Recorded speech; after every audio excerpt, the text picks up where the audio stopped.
in 5, 4, 3, 2.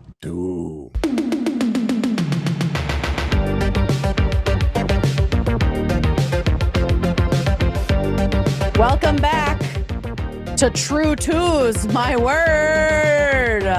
Welcome to True Tuesday. Yo, wagwan with True Tues, Crody. Wagwan, Crody. It's the weirdly Canadian true crime show, everyone. Where we only talk about Utah. Yeah. And now today, Massachusetts. Shout out. Shout out. More like massholes. massive, huge tits. Yo! Dump them out. Am I right? Got him. For anyone joining the show, we got new viewers. Dump them out. We're referring to tits. Yeah. Dumping your boobs out. Yeah. Usually from a bathing suit or a bra. Yeah. In celebration. And that's doing stuff. We talk about doing a little bit over here. Okay, do the other Dune one now.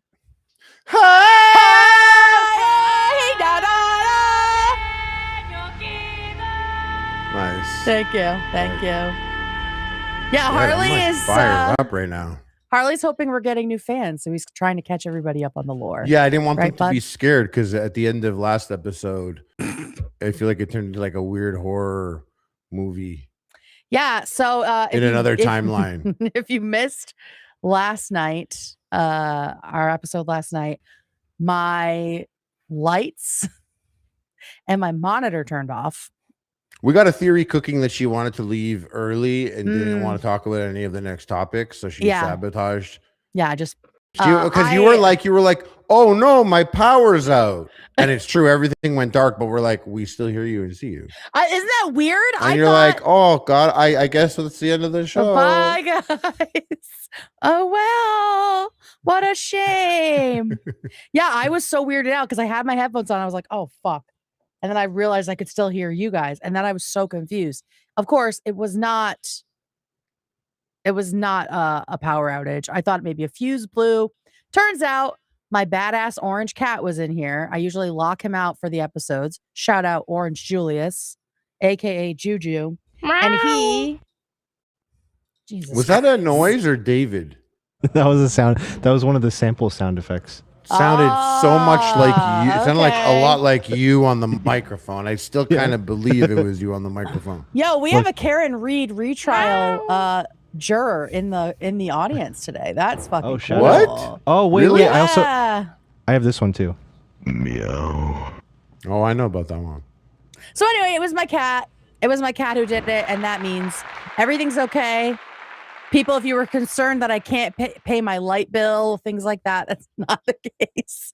It was literally my cat being an orange cat. And now he has been sequestered from this room, and we are ready Kicked to him talk out about, forever. Yeah, he's done. You like orange cats? I love my orange baby. He's nuts, they're always boys, eh? Almost always, yep. Yeah. Yep. Love that. He's bananas. You like your cats like you like your podcast co-hosts. Men. That cat. Crazy men. Men. How are we gonna do without men? Me, David, and that cat were like men. my man cat. Orange Julius building the sewers. I love him so much. But he is a fucking nightmare. You want to drown him? No. You don't love him that much. I love my dogs. I want to fucking hold them both down in the water. I want to put him in a bag. I want to put him in a bag. Or what? Fucking spin it and launch it into space? Yeah. Or like throw it into a hole. Yeah. Ooh. Yeah. Maybe the hole. Or maybe, Or maybe bag then drown, which is really how they killed a lot of cats back in the day. The world would be perfect if there was a hole, a gape, if you will. Sure. A crevasse. In the Earth's crust. Mm-hmm. And a pile of the cutest cats and dogs. And they love and need to be squished into a ball. They need that. And you could bite them. Doesn't hurt them. They love it. No, they need it. They need it actually. You throw them in a hole, and and they need to be in that hole. They love that hole. Yeah, it's you good would love for them. that. So yeah, and you can go there and you just go and like bite and squish these dogs and throw them in holes. You're so Lenny coded. I do. I felt him on that. I felt him. Yeah. Squish. Was it a mouse? Yeah. He's squished to death in his hand, or a bunny. Yeah, that was very you. Very much. I had very a mouse much in you. my house. You ever have a mouse in your house? Oh yeah, I live in the middle of nowhere. How did you? What'd you do? Well, our cats fucking eviscerate them. Oh, sick. See, that's funny. I have a Yorkie. Yeah. And they're basically, they're bred to, chase rats and chase them out of like little holes and stuff, burrows, and you know what I mean? And there's videos online that are really crazy. It's like I've seen some crazy videos where it's like 10 types of different breeds of dogs versus 1,000 ferrets.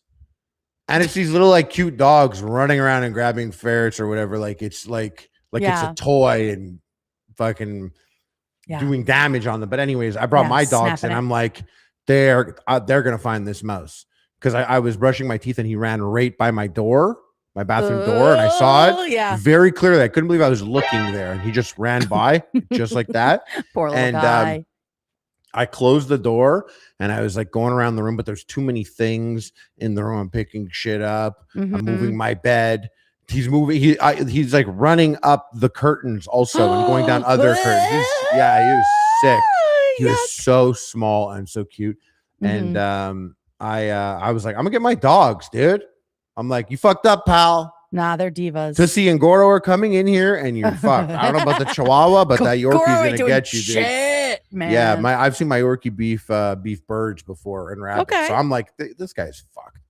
So and he loves going on walks, but I put a leash on them because I didn't want them to, like, I don't know, get sick or whatever. I just wanted to find them. Yeah. Okay. And I didn't have much of a plan. I put them on leashes. I bring them in the room, and I'm like, who's here? Get it. Listen. Kill it. Who's that? Who's there? Who's there? Because I'm trying to prompt them to do something, because they just have their leash on and they're looking at me like, why are we upstairs, dude? Why did you put this? We always, when this comes on, we go out there. Yeah, we go walking. Why are we in here? Everything is wrong. And I'm like, who's there? Who's that? Look, who's that? I'm like walking them to corners and like pushing them into corners, and they're like, get off me, dude. Take me outside. What are you doing? It was failed plan. But I went and I got some safe mouse traps, put peanut butter in it, left for a while, came back, and he was just in there chilling. Aww. And he was so cute. Cute. I'm 40 and I was like, can I keep him, Harley? To yourself? Can we keep him? Yeah. What did you do with him? Flushed him. No, I had to drive quite far because there's like just lots of fields around and shit. And apparently you got to drive them far or they just come miles right back. Away. Yeah. So I drove for like 10 minutes. Then just kicked him out. Be free. But I still talk about him, and I still think about how I did want to drown him. I didn't want to flush him because he was so cute. Because he's so cute. Yeah. Cool. Good story. David, you never wanted to crush any little animals, or you just did it for magic to stuff one in a hat? Never did magic like that. But no. That's why you won't be remembered at the castle. Yeah, coward. Yeah, I'll only be remembered for the... Yeah, I know. Don't even say it. Oh, I thought you were going to say lighting it on fire. Oh, no. He's and I was going to say a lot of things at the castle. It's one or the other. In the magic We're castle. sitting on a sick ass movie idea right now with that, by the way. Yep. With the castle burning we already got an actor. It's true. And a magician. Yeah, we know it's you, David. He's like, there's new viewers. The new viewers maybe didn't know. Right. Hi, new viewers. That's David. He does everything. I'm David. I do everything. David does everything. Shout out David. He gives himself applause. See? That was a second faster. That was a second faster than you did it even. Yeah, that was so good. Are you guys ready to talk about some things? Yeah. Karen Reed. We're going to talk about Karen Reed, but we have a couple updates. We've never spoke about Karen Reed before. We have not. We never have. And it's actually, it's a case that was here in Massachusetts, and it was one of those things. Massive, huge. Oh, yeah. Yeah, massive, huge tits. And good joke. It was here in Massachusetts, and so I you haven't said it. It was here in Massachusetts. It was here in Massachusetts, and it was so prevalent. I mean, it was like everywhere all the time that it just annoyed me, and I just ignored it.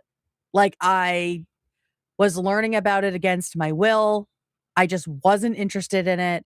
I got like a couple little updates from my wife, who like reads the paper, well, online, but she like stays up to date. I know. I actually get a physical paper to do the crosswords, so I am also old. But she, thank you. She gave me like a couple updates, but then I didn't want to get into it. And so this is how I really learned about everything, and it's fucking crazy. Did you have a question, Harley? It was I have a Coke Zero. It was about and I have 0 Coke, so I'm gonna start punching holes in God damn it. Yeah. Did you used to read the comics in the newspaper? Yeah. I mean, like, not religiously, but when we got the paper, yeah. When you were younger, like did you like enjoy the newspaper? Yes, I've always loved a newspaper. Oh, so you were like reading shit. Yeah. You were comics, but you were done with that pretty much. I mean, I did comics, but I liked reading when I was younger. I liked reading like the letters to the editor. Oh.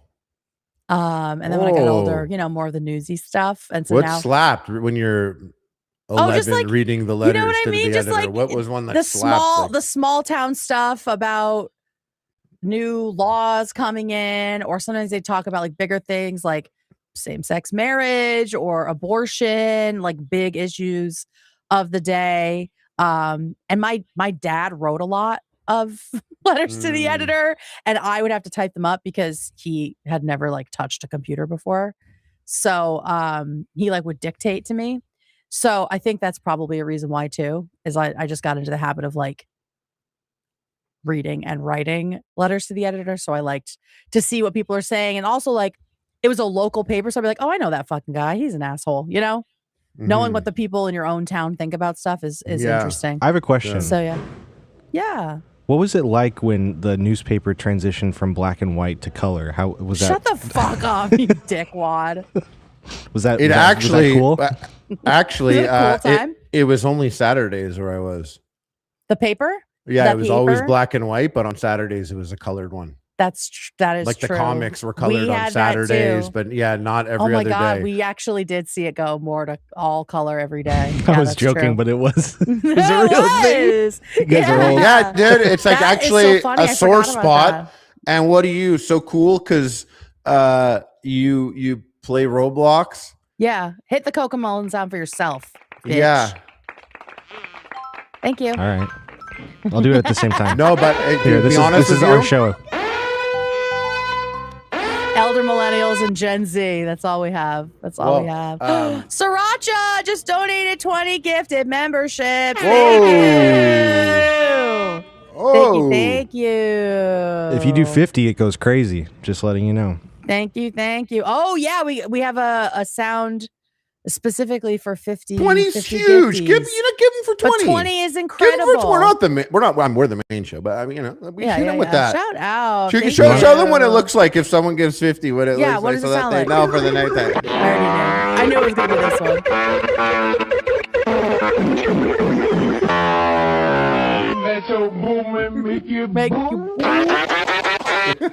Yay! 40 by the way. 40. We're 40 years old, by the way. What were you doing when Lincoln freed the slaves? Probably a crossword puzzle. What's crazy is I did the signing up for an AARP card. Yeah. the topic of it changing to color or whatnot. When I was reading comics, it was always Family Circle. Oh yeah, or, family you know what circus. I mean? Like yeah, a Family Circus, yeah. And it was what was it? Blondie and Dagwood, another, Marmaduke. All these comics Kathy. were from like the 60s. Older. I don't even know when they're from. 70s, 50s. I don't know. Very old. They're very old, and that was the comics. That's what you got. And I remember specifically when I was like in the 5th grade, and Farside and Dilbert came into the scene. Farside was Farside in the paper though? For us, it was, yeah. I And it got was all so those good. books. I Me like too. shredded those books. I Far love Side them. is fucking that. I wonder if it still Far Side? slaps. I haven't read that in a long. I haven't even thought of that in forever. Far Side comics, and But I wonder also if, Calvin and Hobbes. right? So yeah, good. yeah. Calvin and Hobbes also came in the 90s. Garfield was 90s Dude. also. Dude, it's You know? still a thing. Also, I'm so sorry to interrupt, but Sriracha Good just sent 50 podcast gift memberships, so I think we gotta Thank you, Sriracha! Oh my god! Yay! Thank you! Thank you! Huge shout out! Thank you for that. Hell yeah! Hang on, Jilly Rex. Don't worry, we're gonna talk about fucking Turtle Boy. Don't worry about that. I remembered when they did that. I also remember when Boondocks first came to comics. Also, yep. That felt like actually a leap forward in comics. Someone wants to say hi. It was like, hi Zach. Oh hey. Hi Zach. Yay, we love Zach. Yay, that's the homeless. For anyone that's just getting here, that's the homeless gay guy. Things. Oh, of course. Oh well, look, AB's here. Hey. Oh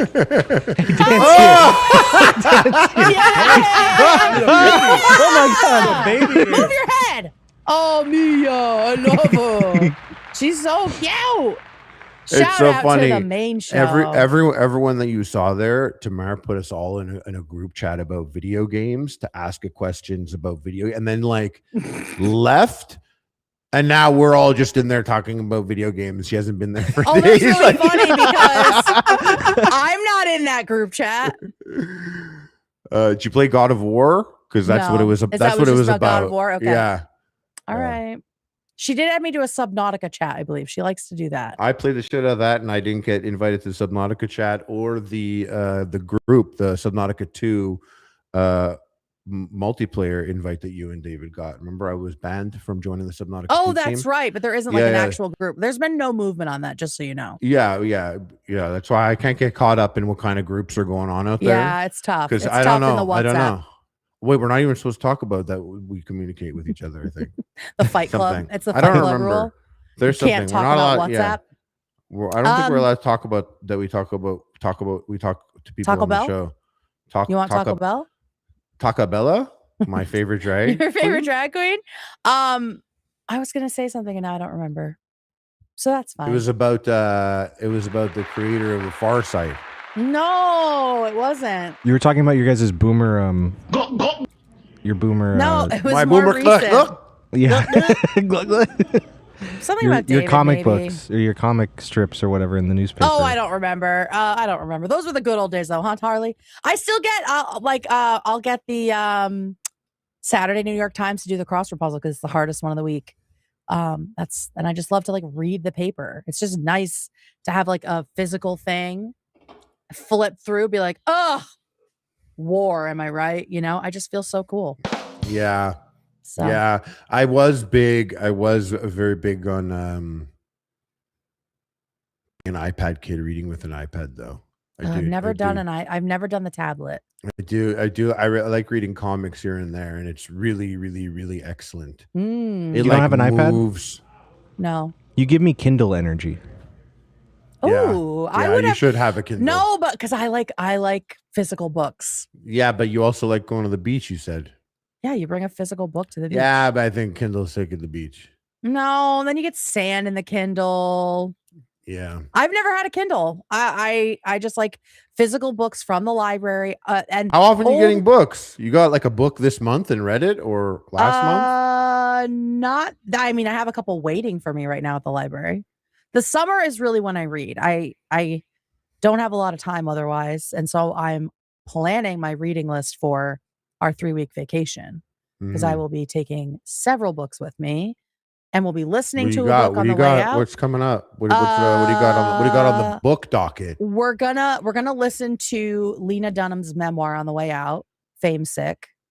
I can't wait for that. Very excited. I love the show Girls, and she's just like a phenomenal writer.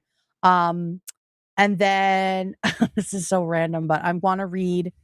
I requested the Decameron. Do you know what that is? Mm-mm. Okay, it's this 13th century book of stories. And the frame of it is that these people, is this interesting?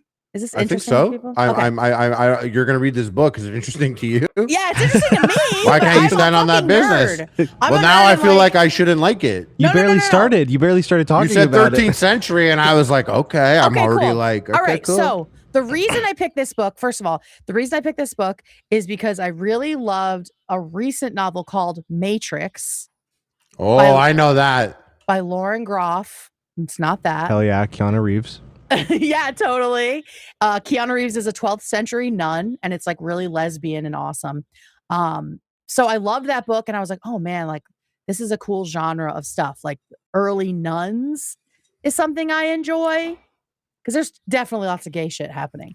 So this book is actually from the 13th century, and it is the premise is that this group of people escape a town, like they flee a town that has been overrun by the Black Plague. And so they're like holed up in this cabin or castle or whatever it is. And they're telling each other stories to pass the time. So the book is like 100 stories told by these people. And so I saw a movie that is based on one of the stories with Aubrey Plaza, Brie Larson, Dave Franco. It was banned in the U.S. until the 1930s. What was the Decameron? Yeah. Yeah. I mean, for its explicit movie, sexuality, criticism of the Catholic Church, and irreverent mockery of the clergy. The movie was very horny. It was about these nuns in a convent, and this man comes and works there, and all of them have sex with him for different reasons and in different ways. So, I mean, that's like, and it was Aubrey Plaza. So, I mean, it was like a dark comedy. It was very, very good. It's called Little Knights, I think it's called. I thought you were going to say Little Women. Yeah. No. The Little Doing Knights, Little Women. I think it was. No, what the fuck was it called? Aubrey Plaza nun movie. The Little Hours. The Little Hours. It's so good. And it was based on one of these stories. I was just like, as I do when I watch movies, I'm just like Wikipediaing everything. And it says it's based on a story in the Decameron. So I was like, what the fuck's the Decameron? Looked it up. So that's one of the books I'm going to read. And I might, I don't know. I like to reread stuff in the summer too. Like 100 Years of Solitude is like my favorite book. And I like to reread that in the summer for some reason, probably because I read it for summer reading in high school. But yeah. So I'm working on my list, and the Decameron's the first one. So that's my book story. You read any Warhammer books ever? No. Oh, Pachinko. I have Pachinko that I want to read too. I that? bought it. It's a more recent novel. Oh, what's her name? Hang on one second. The novel's by what the fuck is Min Jin Lee. And they are making it into a TV series. Oh, it looks like it was. It was already a thing. So yeah, that's a book that I've heard is fantastic. I haven't read it yet. And I'll probably bring that one with me too. So you should I don't know how long's the drive? 14 hours. You might want to consider the Eisenhorn omnibus. What's that? Is that Warhammer? Yeah, excellent entry level. Yeah. These books are special because the guy who wrote them wrote these awesome ass books, and they happen to be Warhammer. That's just where he decided to bring his talents. Interesting. But it's in such a weird place because it has no right being this good. Yeah. But yeah, I don't know. Cool. But surprise your wife. You ever surprise your wife? Yeah. Get in the car and put on the Warhammer Eisenhorn omnibus. She'll fucking hate that. And then be like, and that's you'll be like, yo, I don't like it too. You know, I think the guy's an idiot. But let's just give it a nickel. 5 minutes, see how we feel. And if we want to, we can give another nickel or a dime. Not a big deal. We got hours. It's good. Fun little adventure right now. Yeah. And then you guys could see how you feel. We'll see. Yeah. That means I'm not going to do it. You're not. I know that. There's no shot. Yeah, there's no shot. Last trip we listened to Big Swiss. That story is fucking nuts. If you guys like just really weird novels about people, Big Swiss. It's called Big Swiss. It's insane. It's a very strange book. But it was fun to listen to. Yeah. Oh, Avery said, cold take. There are way more deserving women artists that deserve praise and spotlight than Lena Dunham. Yeah, sure. That's true. That's totally true. But also, I loved Girls, and I want to hear her talk about it.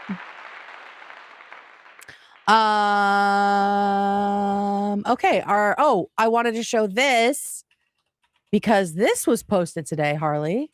Yeah. Are you ready? I'm going to leave the sound off. I think we can't listen to this. Well, I haven't even seen this yet. Okay, well, it might seem familiar to you. Make me a believer.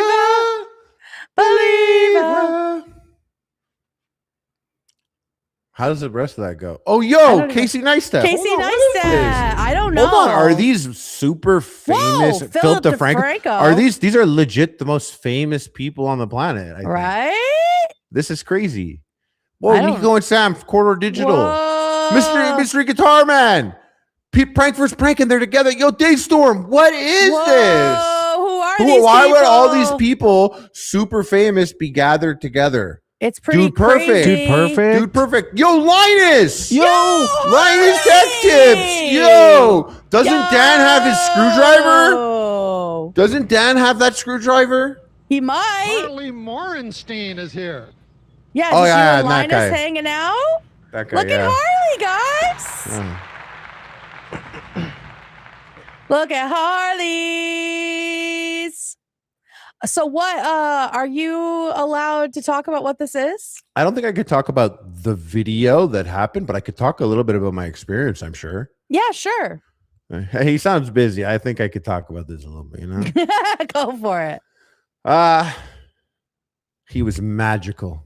Oh, yeah? Magical. What did he smell like? It was crazy to be in this big, gigantic room, the size of a hangar, like bigger than the YouTube studio, and on the ceiling, gigantic I-beams that you would use on a bridge to hold the bridge together beyond industrial, and it's just this complex and hundreds of people just doing shit. Whoa. Just like his team? The team bouncing around, teams bouncing around, doing crazy stuff. You you go in this room and all these YouTubers, like, Casey, Marquez, Linus, Freddie Wong, Philly D, Dude Perfect, and a lot of it was just a lot of super. I don't remember the last time I was in a room with like so many very big deal people in that space, because everyone's usually so busy, and stuff like that used to exist back when VidCon happened like 10 years ago. Maybe you'd have a couple people. This had to be like a scheduling nightmare. Well, it's crazy because he has everyone in the room for like 10 hours. And these people, how do you get YouTubers to show up at the same place at the same time is insane. Yeah. He's got pull, man. Yeah. Like it's everyone was just there in this room here, exactly that one you saw there. And they had us do this. It was crazy. They had us do these thumbnails. But they put us in our Squid Game outfits, and then they pushed us through a line. We're like, come over here, and they're like, okay, and there's like photographers, and they're like, yeah, stand this way. It's like a meat grinder face. Now give me like an angry face, And now, and they bring a glass and they're like, press your face up on this glass like that. Oh my God. They do that. And then they're like, yeah, okay. And they're like, yeah, stand here. Yeah, no, we're going to fill out the rest of the room. This is your mark though. We're taking a picture. And then they're like, now come over here. And they had that glam cam spinning thing. And they're like, do all these poses at that. 360. And, yeah. And you do all that. And it's just like, it's just wild. And then this sick ass company comes in and they start making these cold brews in these glass with like aluminum tops that you pop open. It was really crazy, and you could choose whatever you want, cinnamon bun or whatever, anything. And what's really crazy is he was magical. Yeah. I mean, that's insane. Because we're all there, super, really, really big deal people. Trust me. It's true. And you see like Marquez and Linus talking to each other, and I'm just here listening. I want to hear these two guys talk, shoot the shit, because it's very fascinating to me anyways. Yeah. And they're talking, and like Mr. Beast walking in, so powerful. Like just seeing those two guys simultaneously shush each other, like he's here. And then he walks in, fucking blazer with the hoodie on under it. It's like, yo, he just got his dick sucked, and he's coming in on that fucking Feastables shit. And everyone's someone just like, slapped a cookie out of his hand earlier, you know. And I went up to him and I was like, Jimmy, oh my God. And I hugged him. I was like, what up, dude? There was like a couple other people there at the same time. And I was like talking to them. And I felt him like he was kind of pulling away. I didn't realize it. And I like kind of grabbed him in tighter. I was like, get over here. What's going on? And I looked and I saw he was panicked, kind of. And I was like, oh shit, I'm sorry. You don't like touching? He doesn't like touching. You don't like touching people? He's like, no, it's cool. It's cool. No, everything's cool. And it was very much the reaction of someone that doesn't like touching. That just got touched a lot. And I was like, oh, my bad. Seriously. I was like, my bad. You. I just like, I thought you wanted a hug in that cute little blazer hoodie combo you Harley got going on, Playboy. Here it is. I had him. It was me. It was me. I was like, hey, okay, but I'm going to get you later. I'll give you a hug. Goodbye. I'll see you later. Better give me one later. And he was sick. He was like, you guys want to see Beast City? Beast City. Is that where everyone lives? You don't know what Beast City is, eh? Is that where everybody lives? Like a you don't know, so you don't know what Beast City is. Is that like the oh, sorry, I don't know all the members of the Indigo Girls, and I'm stupid for that. But you don't know what Beast City is? Am I not saying what it is right now? No, it's he did the show on Amazon, so they had like a huge other hangar that we weren't even in. That is a whole city that's like a gigantic Beast game area of crazy shit where the floor is a screen and there's a Starbucks there. Holy shit. Yeah, and he used that on his show there. But it was crazy. He was like, you guys want to see Beast City? And we were like, yeah. And we were walking with him, and we walked by. There was like hundreds of boxes, like pretty like a box, like I don't know, like cardboard boxes. 6, yeah, like no, but they were like 6 by 6. No, they were reinforced 6 by 6 boxes, like stacked up 3 high, just like for a whole aisle. And we're walking through it. I'm like, this is crazy. I'm like, what's in all these boxes? And he's like, oh, you want to see? I was like, yeah. He's like, each one of these boxes is a Mr. Beast video happening right now. Wait, what? A new challenge where they can go in solitary confinement for an extended period of time, where we only feed them through a slot and they stay in there, and there's a money counter. The longer they stay in the darkness without eating, the more they get paid. And there's hundreds of them. And he slides open the slot, and there's a dude in there, and he was like, is it feeding time? And he was like, no, just say what's up. Wait, I'm to the so camera. Confused. And then he like slides it shut, and he's like, every single one of these is being filmed right now for future Mr. You're Beast such content. a fucking dick.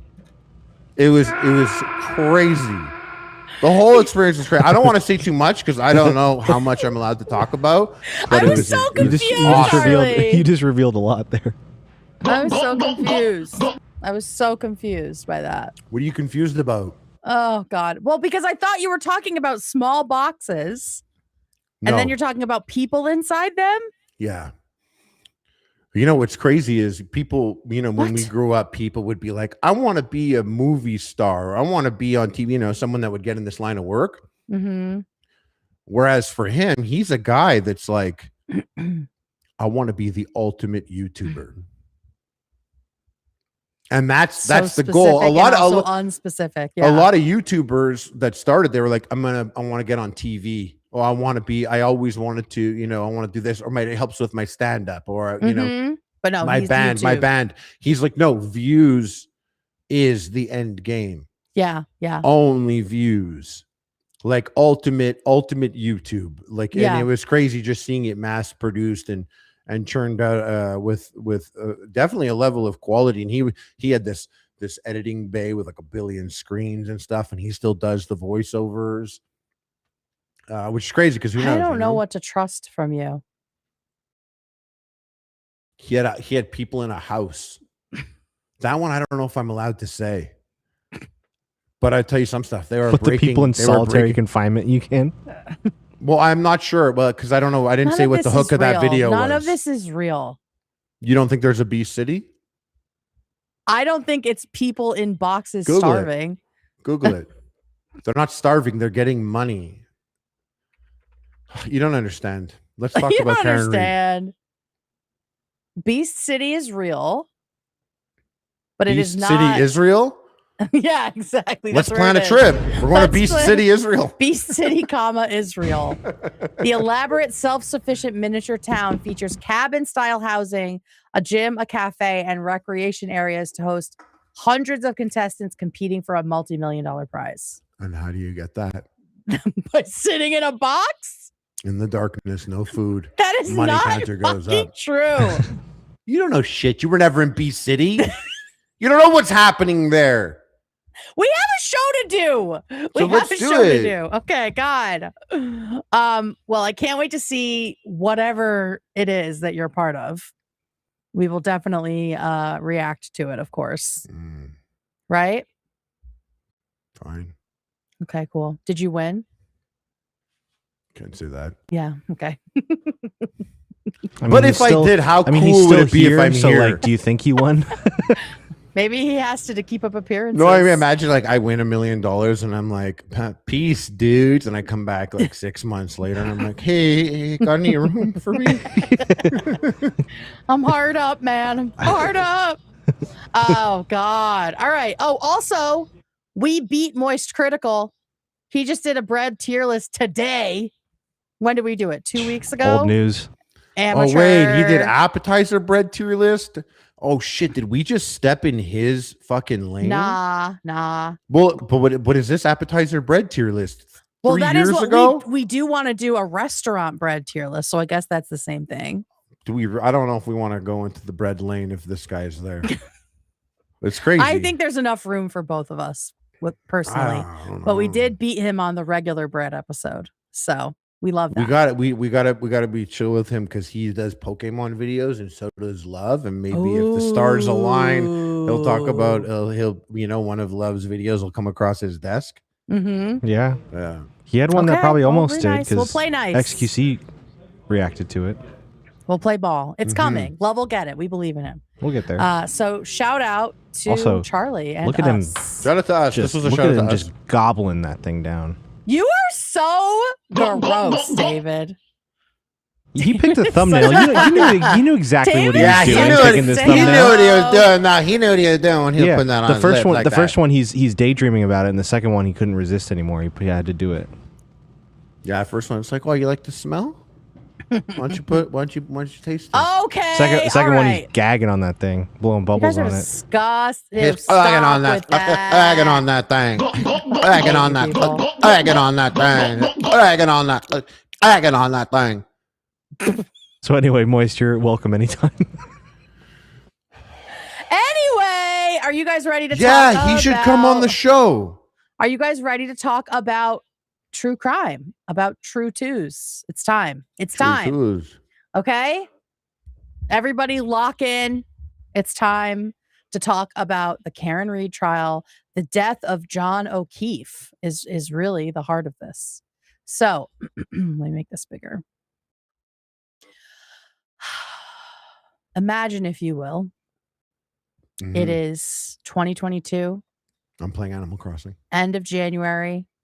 A freezing cold night in Massachusetts.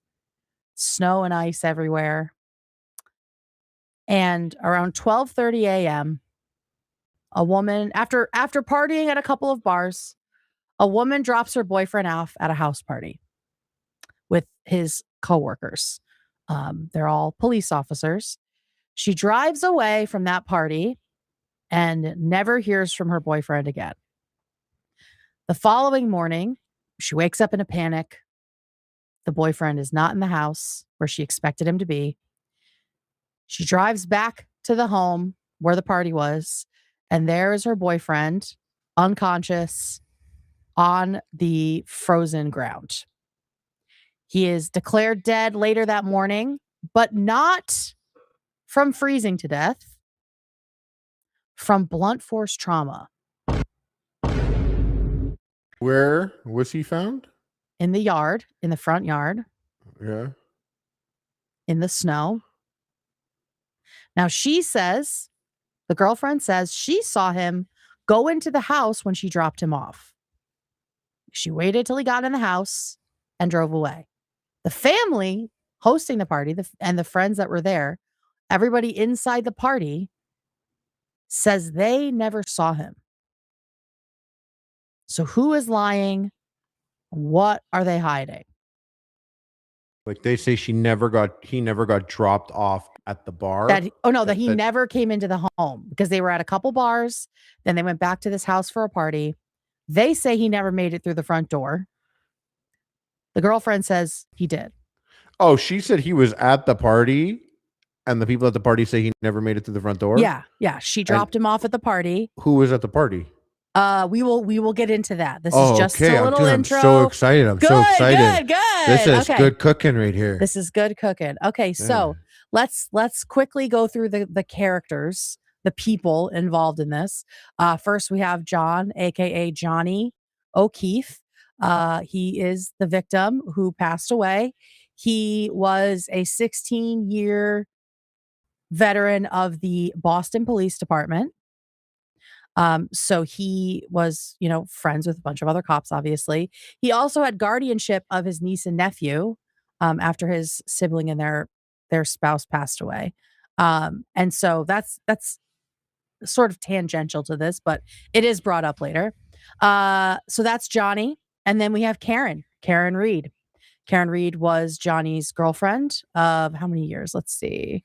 Johnny's girlfriend. 2 years. They've been dating for 2 years. And she was a financial analyst for Fidelity and also an adjunct professor at Bentley, which is like a business school. And they had been together for 2 years and seemed to be happy from the outside. And then we also have a couple other players in this. We have Brian and Nicole Albert, who are the homeowners. They are the people who own the house that the party was at. Yeah, 1 second. And Brian Albert was a Boston police officer as well, and Nicole was his wife. And then we also have Jennifer McCabe. This is Nicole's sister. And she is part of it because she was also friends with the victim and the suspect, Karen Reed. And she was at that party as well. She was at her sister's house. And lastly, this is kind of like tangential, but there's also a dog. There's a German Shepherd. What's his name? Chloe. Good girl. German Shepherd named Chloe, who is still alive. No dogs are dead. But she does potentially play a role in this story. Those are the big characters of this, the big players. We will learn more about them as the story goes on. So let me go back to this picture for a while. So it's 2004, way back. John and Karen met and dated briefly, just like for a little while. But then in 2020, 16 years later, they reconnect on Facebook during COVID, and they start to date again. So they're dating for 2 years, and then it rolls around to January 28th. They are out with their friends. They like to go out and party with their buds. And it's 9 p.m. I'm going to walk you through the timeline of the evening, of everything that happened in the evening. Most of this is due to cell phone data that we have. Like these are the facts. And then we'll talk about how both sides are spinning it or spun it for the trial. So 9 p.m., they met at a bar in Canton, Massachusetts, C.F. McCarthy's, for drinks. Then at 11, they moved to a second bar, Waterfall Bar and Grill across the street. So these people are getting loaded for sure. At the second location, they met up with Brian Albert and his wife, the homeowners of the house party that happens later, and Jennifer McCabe, among some other people. So while they're there, they keep drinking, and then Nicole and Brian invite everybody back to their house. There is apparently their son is having a party. He's celebrating his 23rd birthday with his friends. And the parents are like, yeah, just come back to the house. We'll all hang out too. No big deal. It'll be fun. So Karen drives her car, her Lexus, with John in the passenger seat. They get to the house. According to Karen's GPS cell phone, they arrive at the house at 12:24 a.m. So they get to the house, 12:24 a.m., the GPS stops. 3 minutes later, John's cell phone gets a text message from Jennifer, the friend, that says, "Here?" Like, "Are you here?" No response. 12:29 a.m., Jennifer then calls John's phone, and it's like a 7-second call. 2 minutes after that, she texts and says, "Pull behind me." But per the GPS, they're already at the house. So what the fuck is going on? At 12:31 a.m., so this is 7 minutes after they arrive, John's phone records him or someone with it taking 36 steps, like on his health tracker. And at that time, at 12:31 a.m., the "pull behind me" text is read by the person with the phone. 12:32, so 1 minute after these steps, the steps finish, the phone locks for the last time, and there's no further activity until the next morning. That is where like the facts of the cell phone data ends, okay? Oh, actually, there's a little bit more of that. But according to Karen, I will add this in now. According to Karen, John said he was going to go inside to make sure that they were still welcome at the family party. I imagine because it was so late. And she says, like I said at the top, she says she watched him enter the house and then he didn't come back out to get her. The people inside the house say they never saw him enter the house. And people outside the house who are like arriving said that they saw Karen alone in her car. What does that mean? She said he was going to go in to see if they're welcome there. Mm-hmm. And she stayed outside waiting for him. And Yeah, then she left? Yes. She was waiting for him. It's a huge question mark. Mm-hmm. Okay. Because then, so 12:32, that's apparently when he walked into the house, right? 12:33 a.m. to 12:36 a.m. So this is what, like the next minute after that, he gets 7 unanswered calls from Karen. And then she drives home. She drives to his house. So she only waited for like 1 to 4 minutes before she left. So were they fighting in the car before he got out and went to the door? Like, what happened here? We don't know, right? We don't fucking know. We'll never know. But she is apparently calling him over and over and over and over again. She gets to his house at 12:36 a.m. So this is like 12 minutes after they had arrived at the house. He must have lived very close by. And once she gets to the house, she leaves a series of voicemails. Now, everyone saw her for sure pull up to the house in the car. Some of the people say that they did. People that were arriving at the party at the same time, like other friends that had come from the bar, say that they saw Karen in the car. They did not see John in the car. Okay. Nobody saw John in the car. Nobody saw John in the car. She says she saw him go into the house. Everyone in the house says he didn't come in the house. Okay. So here is the series of voicemails that Karen left for John after driving away. And I have the transcripts as well if we need them.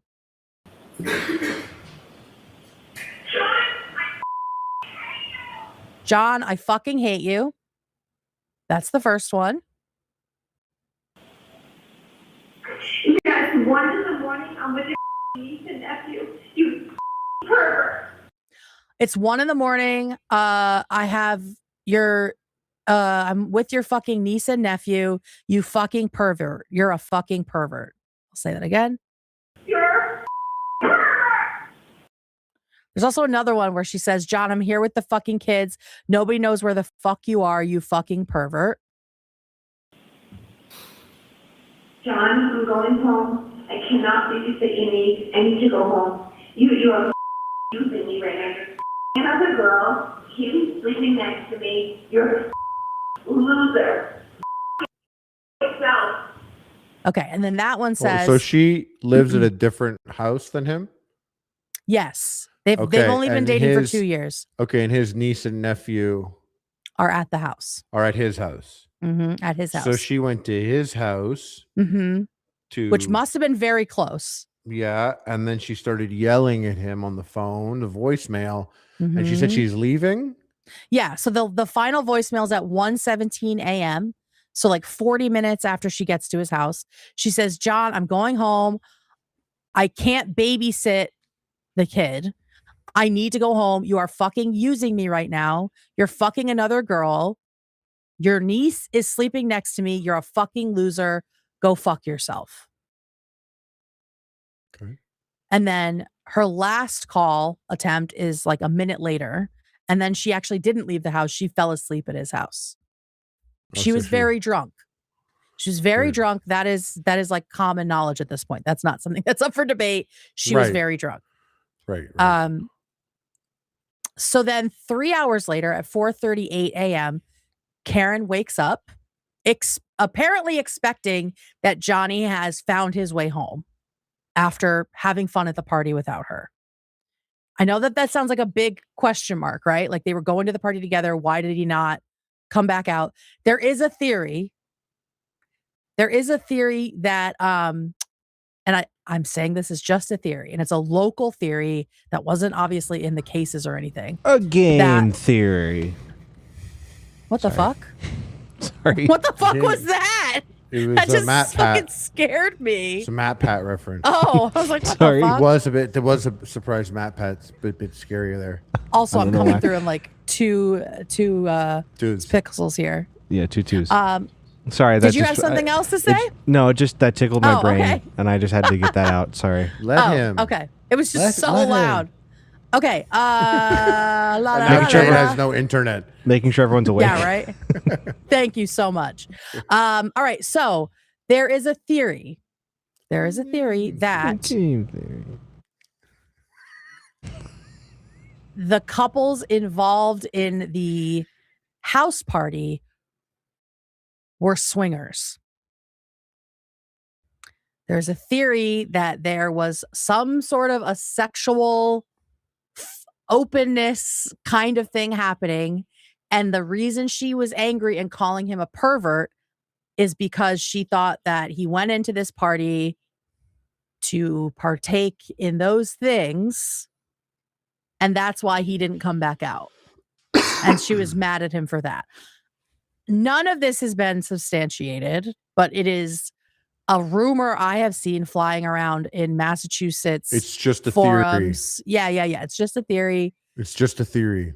Just a theory. That's all it is. And all right. So she wakes up at his house. He's not there. She tries calling his phone. A little before 5 o'clock, she then calls Jennifer, the sister of the homeowner, from the niece's phone for some reason. I don't know why that is. Calls her from the niece's phone, and then calls another friend. And this other friend is named Carrie, which is Kerry, which is such a Massachusetts spelling of that name. And this friend, Carrie, later testified that Karen initially yelled over the phone, "John is dead. Carrie," and hung up. And then on a subsequent call, explained to her that she was afraid John was dead and that he might have gotten hit by a snowplow. Maybe. I mean, maybe she thought he tried to walk home or something. I don't know. But then also, John, the guy who was killed, his niece later testified that she heard Karen say on the phone while Karen was calling people something to the effect of, "Could I have done something? Could he have been hit by a plow? Maybe I hit him." So that is another piece of it, that she was wondering if she hit him before leaving. So then at 5 a.m. Hit him before leaving the party? Yes. Accidentally backed into him, dragged him. But and he got blunt force trauma just to the back of his head? Well, it wasn't the back of the head. I mean, it was just blunt force trauma to his head. Yeah. And so 5:07 a.m., she leaves Johnny's house. They have ring camera footage of that. She apparently goes to Jennifer's house, and then they go to the scene. And Carrie, the other friend, who she called and said, "John's dead," met them there. 6 a.m., they all get to the house. They find his body near the flagpole in the front yard and immediately call 911. Cell phone records show that his phone battery temperature was going down steadily through the night until activity stopped. So was he outside all night? And then in the morning, it was frozen. He was taken to the hospital and was later declared dead. So phones have black boxes like that would be the phone temperature and all that. Yeah, it was only through 1 a.m. or something, and then it picked back up again at 6 when they picked up the phone. So I think it probably went into hibernation like a phone does when it's super, super cold. But then when they picked it up, it was freezing. So those are the updates. What was the fart for? What are you doing? No, I was typing and my hand rested on the keyboard. I'm so sorry. God. I'm so sorry. Oh my God. Hang on. That was an accident. That's all good. Hang on. Hey, never apologize for mega fart reverb.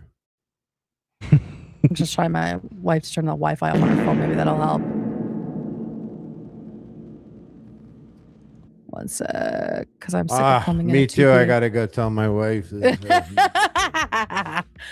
Oh Lord! All right, so let's get into the autopsy. Oh, where'd Harley go?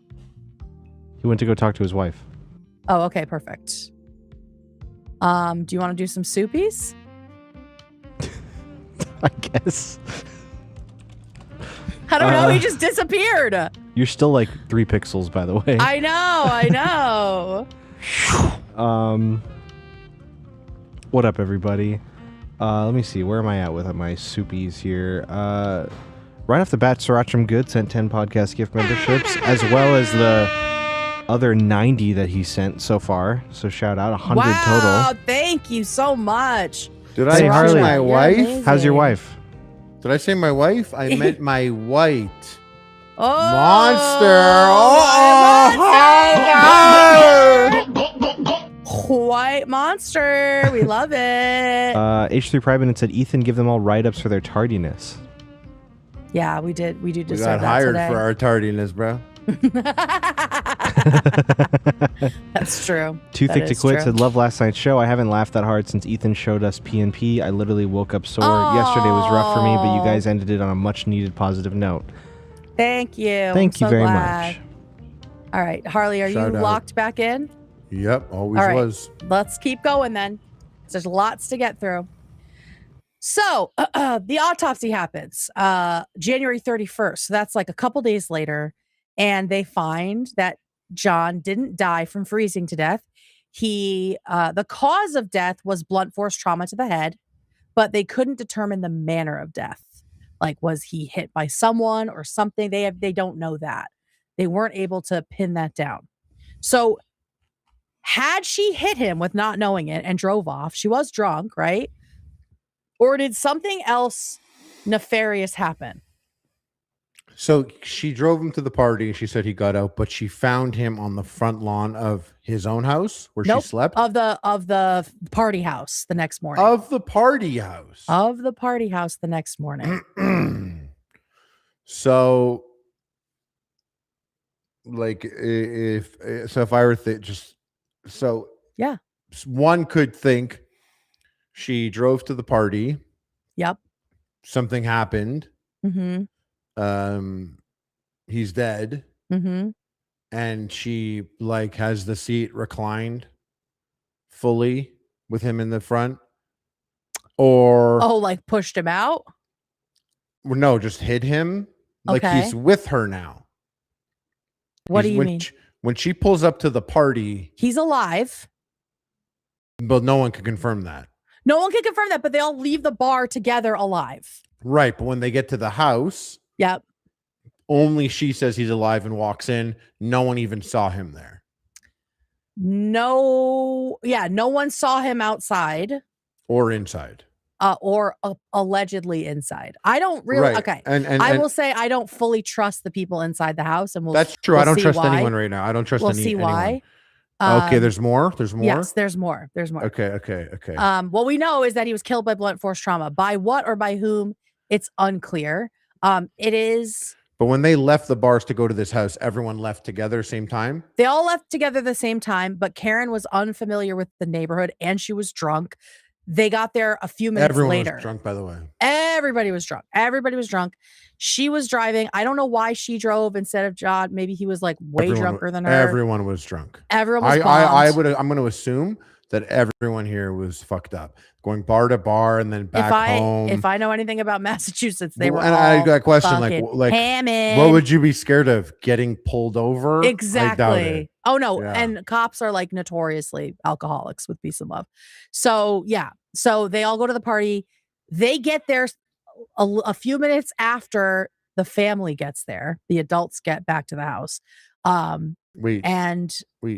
Yeah. Oh, you mean everyone's adults here, right? Yeah, everyone's adults, but there's the kids, like the 23-year-old is having his birthday party in the house. Mom and dad are at the bar, invite their friends back to the house to like join the party. Oh, that's what's going on. I don't know how I missed that. So Okay. so the after party, who's also a police officer, all the guys are police officers. Yep. They all leave the bar, gang of them. Karen and John. There's a federal officer too, but yes, they're all Karen, John, how pigs. many other people are there? They're all couples? It's not all couples. There's like one, there's a couple like single Pringles, but it's the homeowners, the sister, the federal agent guy, the sister to the homeowners? The sister to the homeowners. She's the wife's and sister, there's a Jennifer. bunch of kids there, 23-year-olds having like a little birthday party for kickback for the kids. And so the parents were like, hey, come back to the house. Like there's already a party going. Like let's just, go to a third location or whatever. And so everyone goes, and Karen took longer to get there because she doesn't know her way around the neighborhood. Supposedly, yes. And neither does John? He would, I mean, I would think he would have, but they were kind of giving them directions on the way too. Like Jennifer was texting John. So I think she was more friendly with him, or maybe just because she wasn't driving. Pull behind me was probably referring to the driveway then. Yes. Okay. Yeah. So she was like, where are you guys? Are you here? Pull behind me. And she was like giving them instructions like along the way. And were those voicemails from that night? Yes, the voicemails are from that night after Karen left the party house, went to John's house. And pretty soon after that, like, yes. Yeah.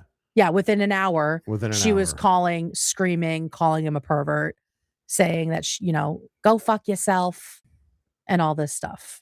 Mm-hmm. So it appears they had a fight of some kind about what. It's untrue. It's unclear, right?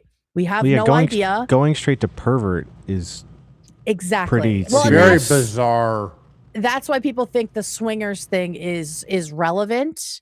But that's so like, hey, come to my house and let's all fuck. My kids are there with their friends. Exactly. And also like the wife's sister is there, the homeowner's sister. Like it's just, I hope that that's not what's happening, but we do have, there is a little bit more about the swinger thing. I can just bring that up now. There is an update quote unquote from last year. So this is Justice for Karen Reed, subreddit. So take it with a grain of salt. Obviously they think that she's innocent. I've worked in Canton for 7 years and my in-laws live there. So I know the area well. Over time, I've met people connected to some of the families and witnesses involved. So naturally I hear things. Whatever the case, Massachusetts is a small state and like every town feels like a small town. There's a lot of townies that stick around and everybody knows each other. Everybody's in each other's business. So I'm not discounting this because everybody knows each other's shit, especially with the cops in the area. It's a thing. Whenever the case comes up around here, people always have something to say, especially after a few drinks. The other night I was chatting with a woman at the bar and she's originally from Canton. Of course, I brought up the trial and to see if she had any intel, and wow, she did not disappoint. She said she was neighbors with the Alberts. That's the homeowners. Neighbors with the Alberts growing up and knew them well. She even showed me old photos with them. Her brother also apparently helped out with some work on one of the Albert members' property. Not going to specify, but if you know, you know. I have no idea what that's about. So that's a whole other thing about the Alberts, these homeowners where they had the party. We do know what it's about, but it's really crazy. You guys are gonna have to sign up to our Patreon. Exactly. Yeah. Behind the scenes after our content. It's gonna be paywalled. Sorry, guys. So what's the real tea? She confirmed the whole group is known to be swingers. What's the real tea on the real tea? Which is not exactly news at this point. But then she dropped the bombshell on me. Brian Albert, homeowner, and Jennifer McCabe, his wife's sister, have hooked up several times. Yeah, you read that right. Brian, this is all alleged. I don't know any of these people. I don't know how trustworthy this source is. Okay. It's okay. You read that I believe it. What are we going to charge him for? Brian Albert. Being a Mac Daddy pimp? Enjoying a succulent sister-in-law. A succulent sister-in-law. What's the charge? Brian Albert hooking up with his wife Nicole's sister, Jen McCabe, the same Jen who's married to Matt McCabe, has 4 daughters, and made the infamous Google search. We will get to that. Oh. There was a Google search made that night that is very interesting. Normally, I'd call BS on something outlandish like this, but this woman wasn't just gossiping. She had photos with them from back in the day, knew very specific details you couldn't fabricate, and her husband was backing her up. Apparently, Nicole, the wife, already knows some things that happened, but chooses to ignore it. Otherwise, I probably would have kept the tea to myself. Honestly, in a way, I hope it's not true because it's that disgusting. So there you go. Again, this is alleged by someone random on Reddit, but they are. Yeah, but they heard it from a person whose husband backed them up. Exactly. He was at the bar and he was like, yep. Yeah.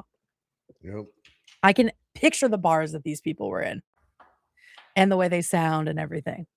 These What are the was kind of other people one that were called? like, Was it called McCarthy's or something? let me see. Hang on. What was it? It just Yeah. sounded like a The first TV. spot was CF McCarthy's. Yeah, that's so like on 911. They're going to McCarthy's after shift. If Yeah. you wanted to come for some drinks. Yeah, they went from McCarthy's over When to was the last time you cracked open a Waterfall. cold one? Over to Waterfall Bar and Grill. Over to After that. Whataburger. Oh, okay. So we did the autopsy. Let me go back to Miss Karen Reed. We'll just look at this for now. Okay. So the autopsy confirms blunt force trauma, not freezing to death. And then based on the evidence they have, the evidence the police collects, Karen gets arrested a couple days later. The autopsy is on January 31st.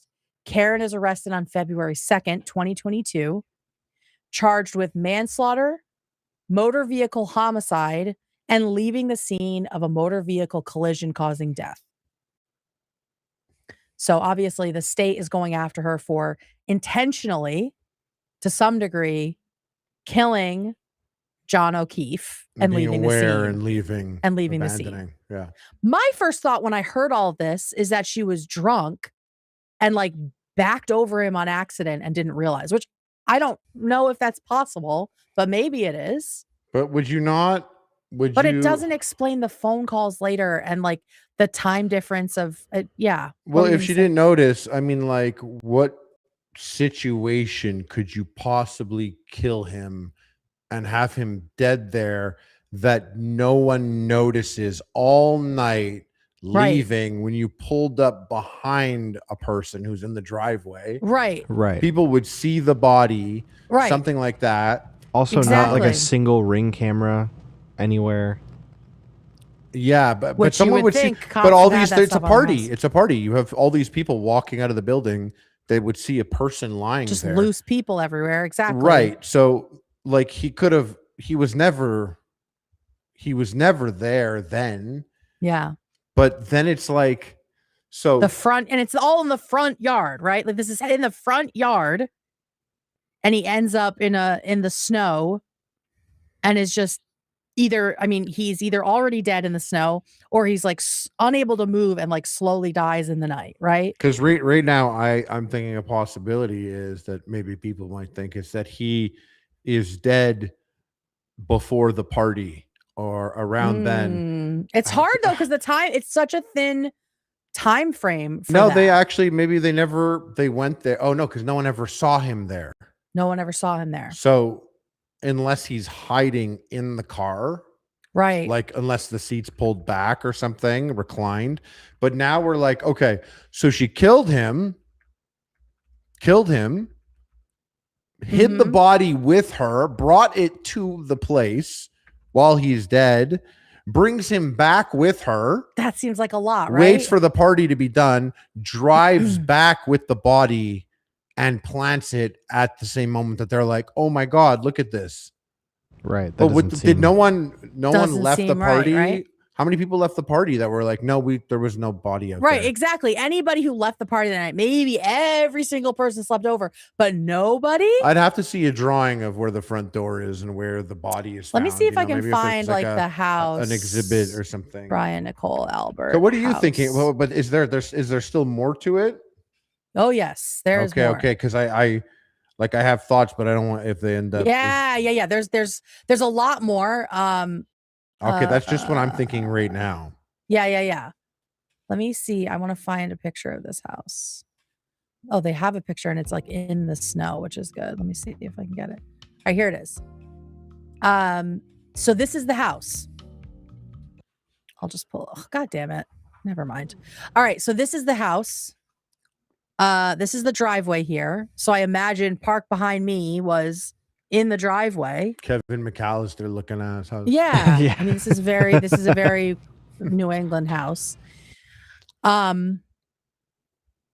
don't see behind me in the driveway. It's got to be one of those two over here. What'd you say? Pull behind me. It's got to be one of those two. Yeah, there are probably tons of cars in front of in the garage because it was it was their house. Yes. They're in the driveway. Well, pull up behind me. Jen is the sister, so she was not the homeowner. Oh, So, okay. Yeah. Okay, So they're she might not be. Okay, well then, if you're on the road here, yeah, I don't know where the flagpole is, but yeah, I could see places at night where lots of people wouldn't see a body here. Especially, I mean, if there's no street lights. Yeah, the people have their snow car. is deep. People have their car lights on. You're wasted. Okay, It doesn't and they're look drunk, like right? I mean, how in Massachusetts is there a lot of streetlights down neighborhoods, or is it usually darker? It depends. It depends on the neighborhood and the town and what the ordinances are. Right. Because this looks like an area where it's very woodsy, not a lot of lights. Yes. Right, So- and at night you're wasted. The car lights are in your face. Right. Like a flashlight equivalent. Right. It's dark. Yeah, I'd have to see like where people left, like which path they took, where the body was found. How many people where their cars are walk by where the body would have been. Also, if How it's do you have actively so many snowing, witnesses? Yep. if it's actively Oh, snowing, was it? too, It was he's- actively snowing? I don't know if it was actively snowing. I know it was very cold, and there was a lot of snow because he was like in the snow. And it's not, he didn't freeze to death, even though he had the blunt force trauma. Is it possible he still froze to death? According to the autopsy, it was not the cold that killed him. Okay. The blunt force trauma killed him first, and then he froze. Gotcha. Okay, because I didn't know if it was snowing, then he could have been like starting to get covered in snow, and then another reason why people don't It's see him. possible, or even like Or- wind drifting. Like it could have been. Or it's thick enough that he just like falls into it, and he's just like You're in the- partially. It's probably so much darker than we think. Yes. Yeah. Yeah. I mean, this is what 2 a.m. in the winter, like pitch black, right? Right. Because So it's possible. I'm used to LA where like every sidewalk everywhere has street lights and everything. Yeah, it's just completely different. Yeah. No, they're very, a lot of towns, mine included, very protective of, like, against light pollution. Galia You know, sent like, a we have picture the- of the That's street nice. view of the house, and there's no Oh, there's cool. no street lights. It's in Discord. Okay, cool. Discord. Okay. Let me get it. In the Discord. In the Discord. Okay, great. Yeah, there's no street. There's no let me get this open. So many tabs to do a murder story. All right. Share this What tab. murder? So yeah, there's no street lights. This is like a very classic, like probably like a 90s development in New England where they put up all these big, massive houses. And they don't usually do street lights. Yeah, So we got to see where the body was. I think. Yeah. We don't need a Well, whole ass tab. they here. said We it could just was- keep going. They said it was near a flagpole. So this is the flagpole. Oh, that's the flagpole. Yeah. So he was over Okay. here. If we look at the other picture, the snowy one So he was over here, I believe. to the left. Yeah. Right. Yeah, Nowhere near the to the left. driveway. Nowhere near the driveway. No, but maybe could have she staggered parked. over there. Maybe she parked there. Where did she Yeah, park? It's Where did people see unclear. her? Let me see if I can find out Because she where never went parked. inside, so she was only there She for never a couple right, minutes. Right. Right. Her cell phone says she was at the house in the driveway for a few minutes. Yeah, but I don't know if it was the driveway because she just like parked behind me. Right.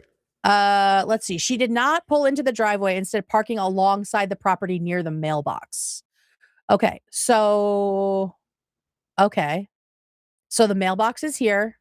Yeah, in between that and the flagpole. Yep. She pulls up here. Yeah, she's like, we could say maybe she's in the middle of them there. Mm-hmm. And So, but how do you hit him? And he ends up over there.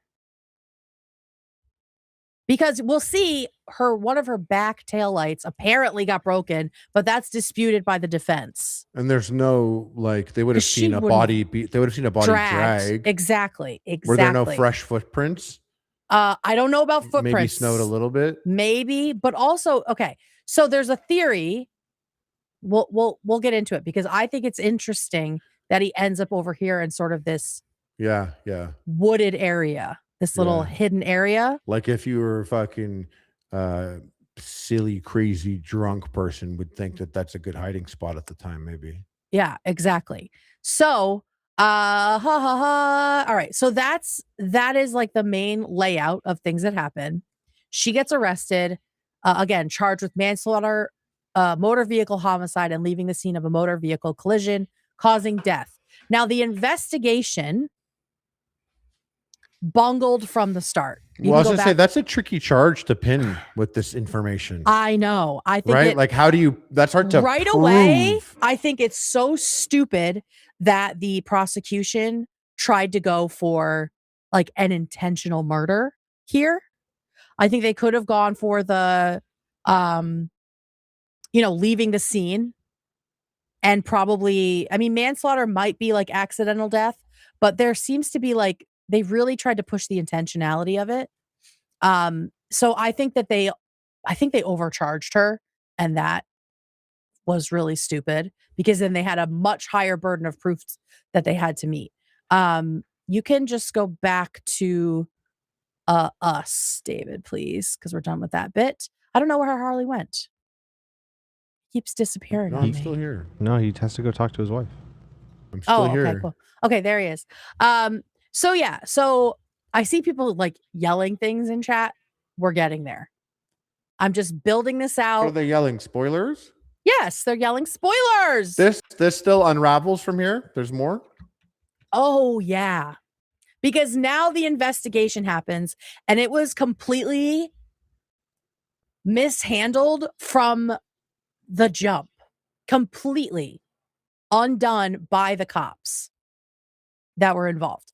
So, first of all, Ugh, the biggest Massachusetts problem, cops are the worst. Am I right? No, literally. We'll get into that. But anyway, so the main investigator, We should do cop tier list. cop tier list, LA probably wins. LA probably wins for the As worst. the worst?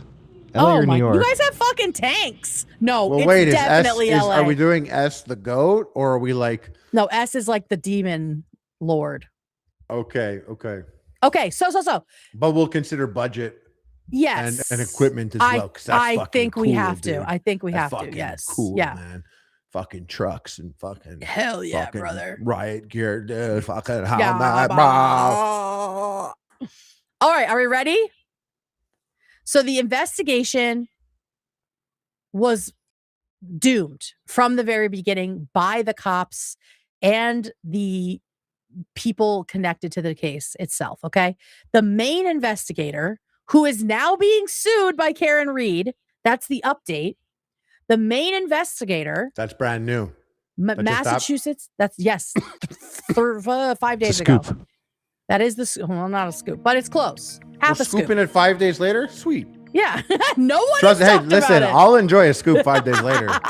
Hell yeah. So My dad's chili 5 days later. Best believe him. I have a scoop. gotta get a scoop of that. Hell Better on the third day, but still. Ooh, I love a soup or a stew like 2 to 3 days later. It's so good. Oh, yeah. Okay, so the main investigator is Massachusetts State Police Trooper Michael Proctor. Let me show you a fucking picture of this idiot. Michael Proctor is a moron. Here he is. Don't lead me yet. You can't influence my thoughts yet. Oh, I'm not. I don't have to. It's going to take 2 seconds for you to agree with me. Okay, so Michael Proctor, he's been on the force. Do we hate bald men on After Dark? Yeah. Fuck you, Dan. Only until you go bald, and then we'll love them. Okay. All Tom's pretty sick though. right, he was on the force for 12 years, okay? He got fired last year as a result of his behavior during this investigation. Okay? Fired in 2025 related to the case 2022 to 2024. Just 16 hours into the investigation on January 29th, before the autopsy had even been performed, this jackwagon, Proctor, openly discussed the case in a group text with his high school friends. This is what I'm talking about with fucking Massachusetts and these small Fucking town jackwagon. shitbags, okay? They do not follow the rules at all. And so he said to his friends, who are not law enforcement necessarily, he wrote that they won't be able to prove that Reed hit O'Keefe with her car, and that all the powers that be want answers ASAP. When a friend sent the message, "I'm sure the owner of the house will receive some shit," Proctor replied, "Nope, homeowner is a Boston cop too." Here is some more of the derogatory stuff this stupid idiot was caught saying in text messages during the investigation. It's investigators that interviewed Miss Roberts as well. Roberts. Oh. And from all accounts, he didn't do a thing wrong. That was your decision 16 hours into the investigation, correct? Yes. And the other decision that you made and the other determination you came to was my client, Karen Reed, was a whack job cunt. Right? Yes. Me describing my podcast host. Joking. Obviously, I'm joking. I can make that joke because I'm the bear. Oh my God. I'm the bear. I'm playing a character. No, I didn't mean that though. You So, know yeah, that, right? You know I was joking. Immediately, yes, of course. Immediately into the investigation, the first day, he calls her a whack job C word to his friends. Who are not law enforcement. Right. What else did you say in response to she's hot at least? She's hot. Or at she least. hot at least? Question mark. So following that text, I responded. Yeah. David! How old is he? Sorry. I don't know, probably in his 40s. David, never apologize for David. a extended cut. All right, ready? But Director's cut. This type of texting just like sucks as a person outside of being heavily involved in this case. Yes. He's a shitty person. And it gets even worse. Like the stuff that he has said about people beyond Karen Reed, beyond this case, is why he's being sued now. And so we will hear that stuff too. So following that text, I responded. Yeah, she's a babe. Weird Fall River accent though. She's a babe. Weird Fall River accent though. No, Fall Talking River like is that. another city in Massachusetts. Can you do an accent from there or no? It's this. It feels to me the same as Boston. That means you have it. It's very, very similar. I lived in Fall River for a while. So you have Fall River accent. Fall Okay. River. Yeah. Fall Okay, River. so you're doing it. yes. No, I do not sound like I'm from Fall River. I like that they're both Fall River almost sounds like this exactly guy. the same, and he's like, she has a weird accent. It's crazy that he can hear the difference. It's crazy. Yeah, she's a babe. Who's the she? Miss Reed. Weird Fall River accent, though. You talking about her, the way she talks? The accent. Yeah. And no ass. Now you're talking about her body. No ass. Weird Fall River accent and no ass. How are you 20 Correct? at your big Right? age? Because cops are all You're like 20? arrested development. You're 20? Yes. What a loser. Think that's appropriate? What a fucking loser. Absolutely not. Absolutely not. Then Bird chimes in with a little comedy. Not newsworthy then. Correct? Correct. No In ass. other words, well, if she didn't have an ass, nothing to see here, correct? Objection. Sustained. And then 5051 says, oh, she's skating. Fall River has a horrible accent. LMAO. I lived there for like a month. I mean, it is a little different than Boston, but I can't do the difference. I would have to have lived there for a lot longer to do it. But yeah, Fall River with peace and love sucks, in my opinion. It's just a very run down mill city. And it's where a lot of people I hate live. So there you go. Right? Correct. And what did you write after that? My response was 0 chance she skated. 0 chance she's skating. Like she's not getting off. And then what did you okay. write? She's fucked. She's fucked. 0 chance she skates. I don't know about that, buddy. She's fucked. I don't know about that, buddy. Right? Correct. Kind of fucking up right now. 16. This is 16 hours into what's supposed to be an objective investigation. And he, the lead investigator, has already made up his mind that Karen Reed is guilty. Tell me this guy's working at Lids at Dartmouth Mall. Oh my God. Shout out Dartmouth Mall. Did you look that up? Did you look that up? The fucking Dartmouth Mall? Did you look that up? I just looked up Lids. Fall River? Lids Fall River. And I got closest Lids store location. Shout out Dartmouth Mall. Oh my God. I'm having fucking war flashbacks. Okay. You guys didn't have the Dartmouth. You decide. Like you were the Duncan. What? That's pretty sick gang. If you Oh guys my had God. beef. I did work at a Fall River Dunkin' Donuts for a day. Oh, the Dartmouth. No, in Fall River on the Ave. I see people in chat from Fall River. The Ave is like the worst part of Fall River. It's just this big, it's a highway that runs down the middle of the city, and it's just so run down and gross. And there's a Dunkin' Donuts at the end of the Ave. It's like the worst, shadiest Dunkin' Donuts. I think like a month after I left, it was held up at gunpoint. I worked there for a day because I really needed money. And one of the other, no, it wasn't an employee, a customer came in and he was like, "Is that your car out there?" And I was like, "Yeah, stupid, shouldn't have said that." And he was like, and it was a woman. And she was like, "Can you give me a ride somewhere?" And I was like, "Oh, no, I gotta go somewhere." And I literally left in that moment, didn't clock out, never called, never went back in. I was like, I can't fucking do this. I have to go to the police. Yeah, exactly. I was like, and I just like left. It's like, "You guys got a car out there?" Oh my God. But the Dartmouth Duncan D's would be a sick gang. Hell yeah. I mean, Triple no, Ds. actually. Well, they'd be No. a sick roller derby team. The Dartmouth D's. That's true. That is true. There is out there, there's a roller derby team called the River Rats, which is good. The Sakonnet River Rats. Let's see what else. Sakonnet. Yeah, there's a town up there. That one. I know. Suck on it, baby. On the 29th of January, 17 hours into this investigation, Forgot I worked at a second you Dunkin'. decided individually, Trooper Proctor, you're not only going to put it on the girl, you decided you're going to make sure this is cut and dried, and the way you're going to do it is to make sure that she's fucked. That's what you were saying. Objection.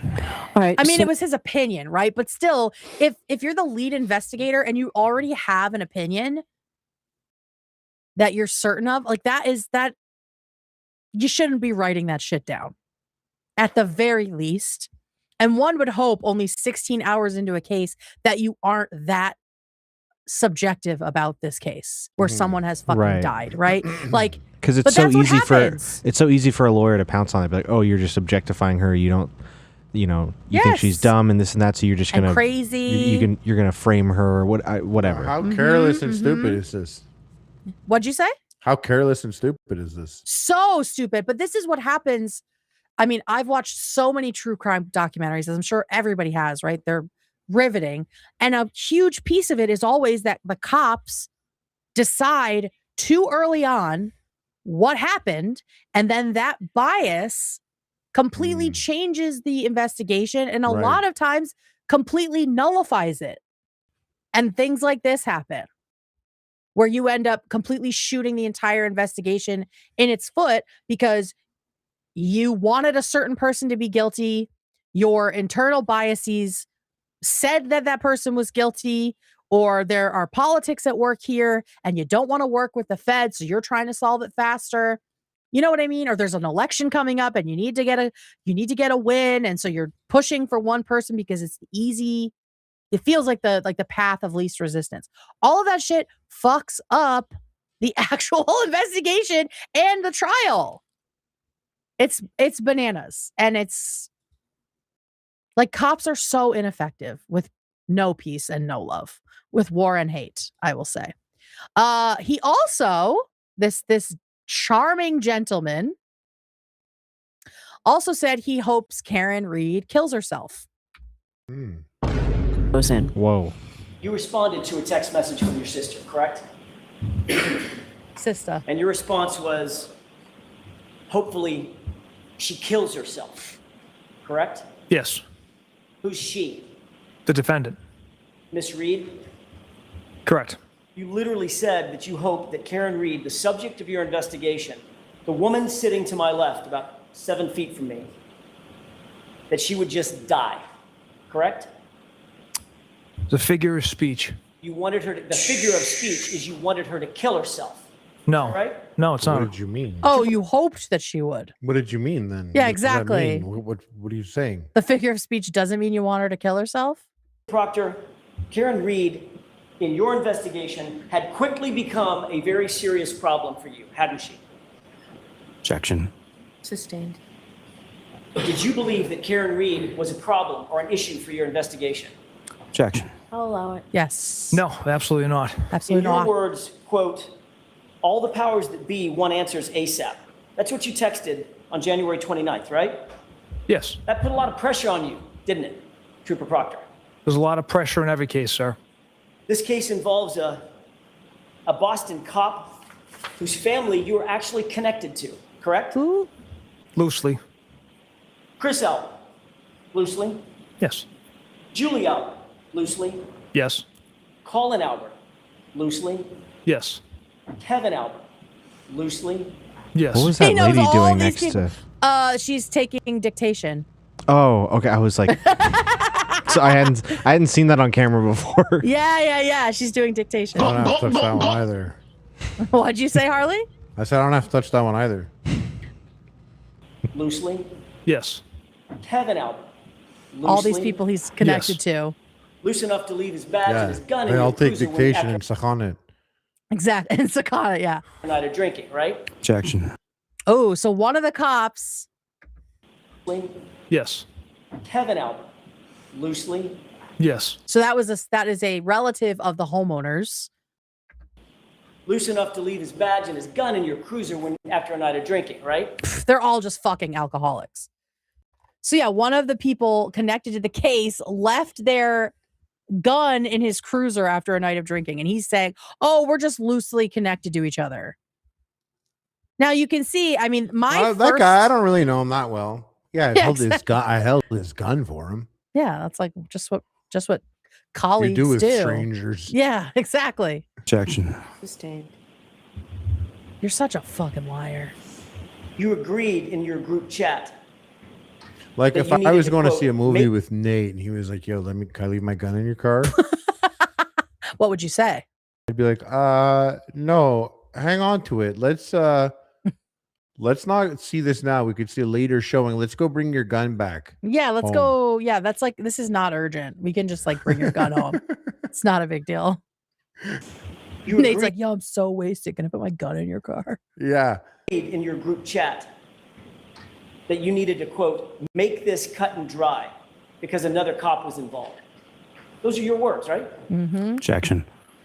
So it feels like this cop was trying to, in some degree, to keep focus on Karen Reed, whether it was intentionally or unintentionally, in order to help protect the homeowner where the man actually died, who was also a cop.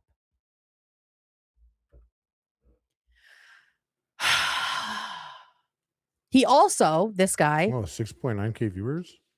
really? I don't know. I saw us there on your thing. Let's go. Oh no, this was this one. Okay, We're actually at 7K now. let's go. Like the stream. Are everybody. captions available for the video? Oh, probably. Yeah. I'm I sorry. think The some sound people is just bad. can't understand Boston. I like captions. Well, it's the. I know it's I'm just echoey too, kidding. but thank you. No, but that's a good reminder. Thank you. Yeah, these court videos have like one mic that they have pointed I randomly in know. one Come corner of on, the room. guys. Like, I honestly think court TV should pay to update the microphones in these places. I think that would be a really good idea. Okay, so then this trooper also called the medical examiner a whack job. Surprisingly, the Emmy was a woman, also a woman. Probably honest. Called her a woman, called her a whack job in text, probably because Oh, he called it to her face. Oh, not no, to her face. in not to text to her, his friends. who are not law enforcement.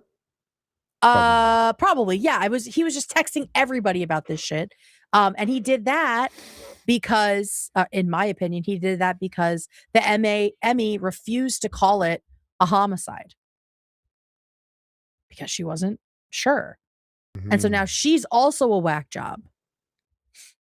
And the officer Another officer who he was texting. Okay, so I think this was from an officer. Another officer he was texting implied that, oh, you should have pushed her to call it a homicide. And he said, I laid out the case for her. So he was putting pressure on this ME, allegedly, to make it a homicide call. Yeah. Like that. Yeah. To try to just get it done. Again, this is all happening like within the first week of the case, of the investigation. It's insane. Yeah. Why does he want her put away for so long? He wants to, I think he wanted to pin it on her so no one would look at Brian Albert, the homeowner, right? Like where the guy actually died, where all these cops were partying, someone ends up dead. The whack job C-word girlfriend seems like a good person to pin it on. Unclear though. So, also, like I said, so this is the guy that she's suing. We'll talk about that at the end. Also, the evidence, the way that the evidence was collected in this fucking case. Honestly, should have thrown the case out just based on this. I know nothing really about the law, but this seems insane. What I'm showing you here are blood samples collected from the snow. No. In solo cups. No. That are then nestled into. Who collected these? A Stop and Shop paper grocery bag. Who collected these? The people who the had fucking the party? police. The ones yeah, at right, the house? exactly. That's fucking crazy. That's like a joke. That's not true. No, it's true. This was allowed? They brought this in? Did they bring this in? Evidence, yes. And everyone took that seriously and they still take it seriously? Or does everyone know that's crazy? This was counted as John O'Keefe's blood samples from the snow.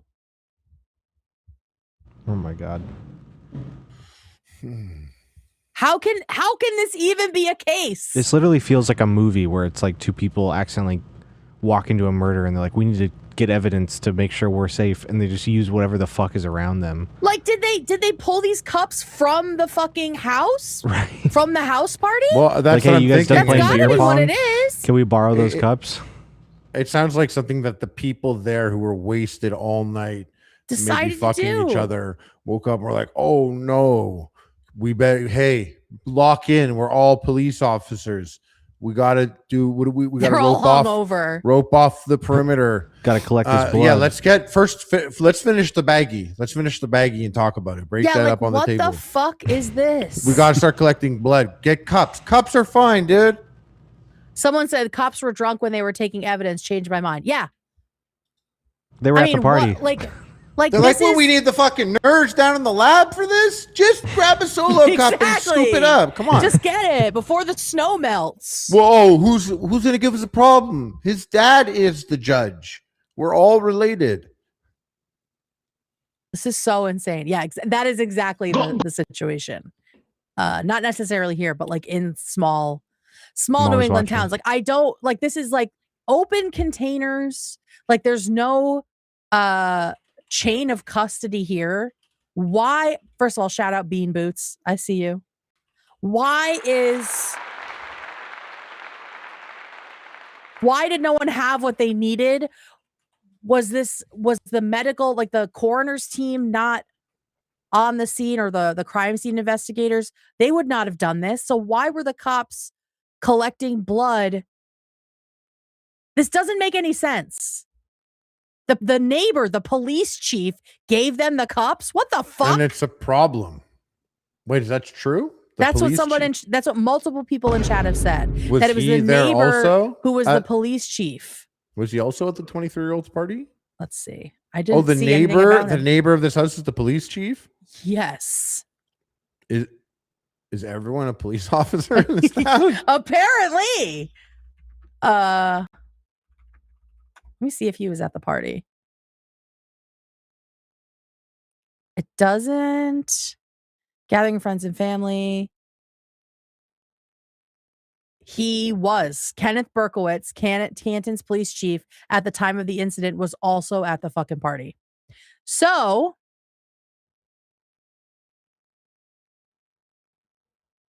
It was his bright idea to put everything in solo cups in a fucking Stop and Shop bag. Mind you, that is most definitely a used Stop and Shop bag. Whether or not the solo cups are fresh, I don't know. If you had the boys down in the lab come and actually lift these samples in the way that I think would be professional after watching lots of Dexter and CSI, if you put it in a bag like that, I think that's inappropriate. Even if it was the legit way to lift the sample and have it in that bag, if you put it in that bag there, I'd be like, no. It's done. It's toast. We're not doing this. Don't get that. Don't bring that bag in here. That bag came from a grocery store and was in people's cars. Like had food in it. It's a construction worker's lunch bag. Like that's like a big brown bag. And it's not fresh and it's porous. Like this is so stupid. This should have gotten the case thrown out, in my opinion. This is insane. And my first thought is these guys were so dumb that they were like, oh, we got to get the blood samples before the snow melts. They were waiting. They were impatient. Not like you can get blood sample. You can't get blood samples out of the fucking soil, gentlemen. This is very weird. Isn't this fucking weird? Very bizarre. What are you doing? What are you doing? So there's also more information. Didn't we learn from the OJ case? That is just one of a zillion cases where the chain of custody breaks and cops completely fuck the investigation. Like the incompetence appears to be global. There are so few police departments that actually investigate a crime well. It's pathetic. So as you can see, there's some weirdness happening with the cops. You can go back to just us now, David. Someone to talk about John's shoes. John's shoes? Why was he found with no shoes on? Let me see. I'm looking it up. Computer. Apparently there was... Oh, okay. There was apparently one of his shoes was missing.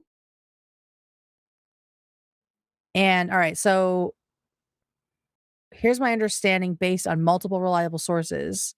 Colin and his uncle Brian were both drunk that night. They're both known to be violent people prone to fighting. Brian is the homeowner. We'll talk about Turtle Boy later. I gotta know what the fuck Turtle Boy means.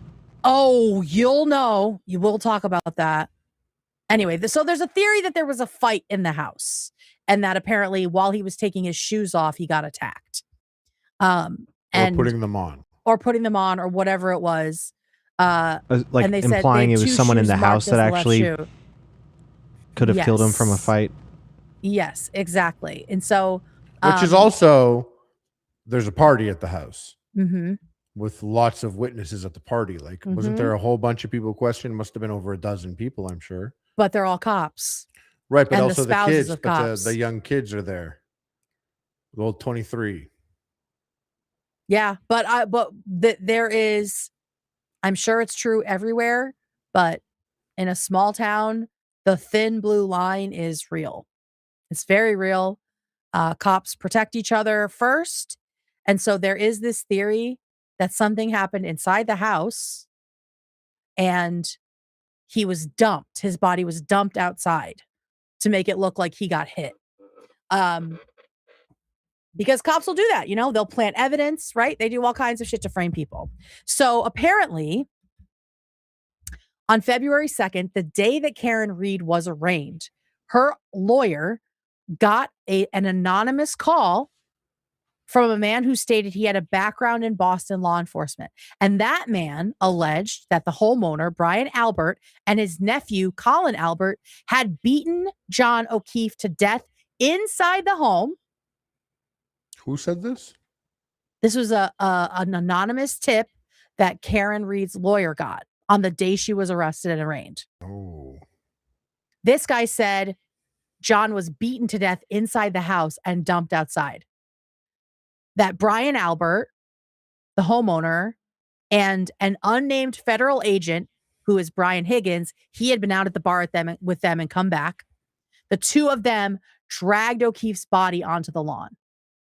And that's why I say I think it's interesting that that John ended up in this little alcove, because the homeowner knew that it would sort of be protected from the road and no one would see him. At least for the night when people were leaving. Yes, exactly. And then anything could happen, right? It's far away from the driveway.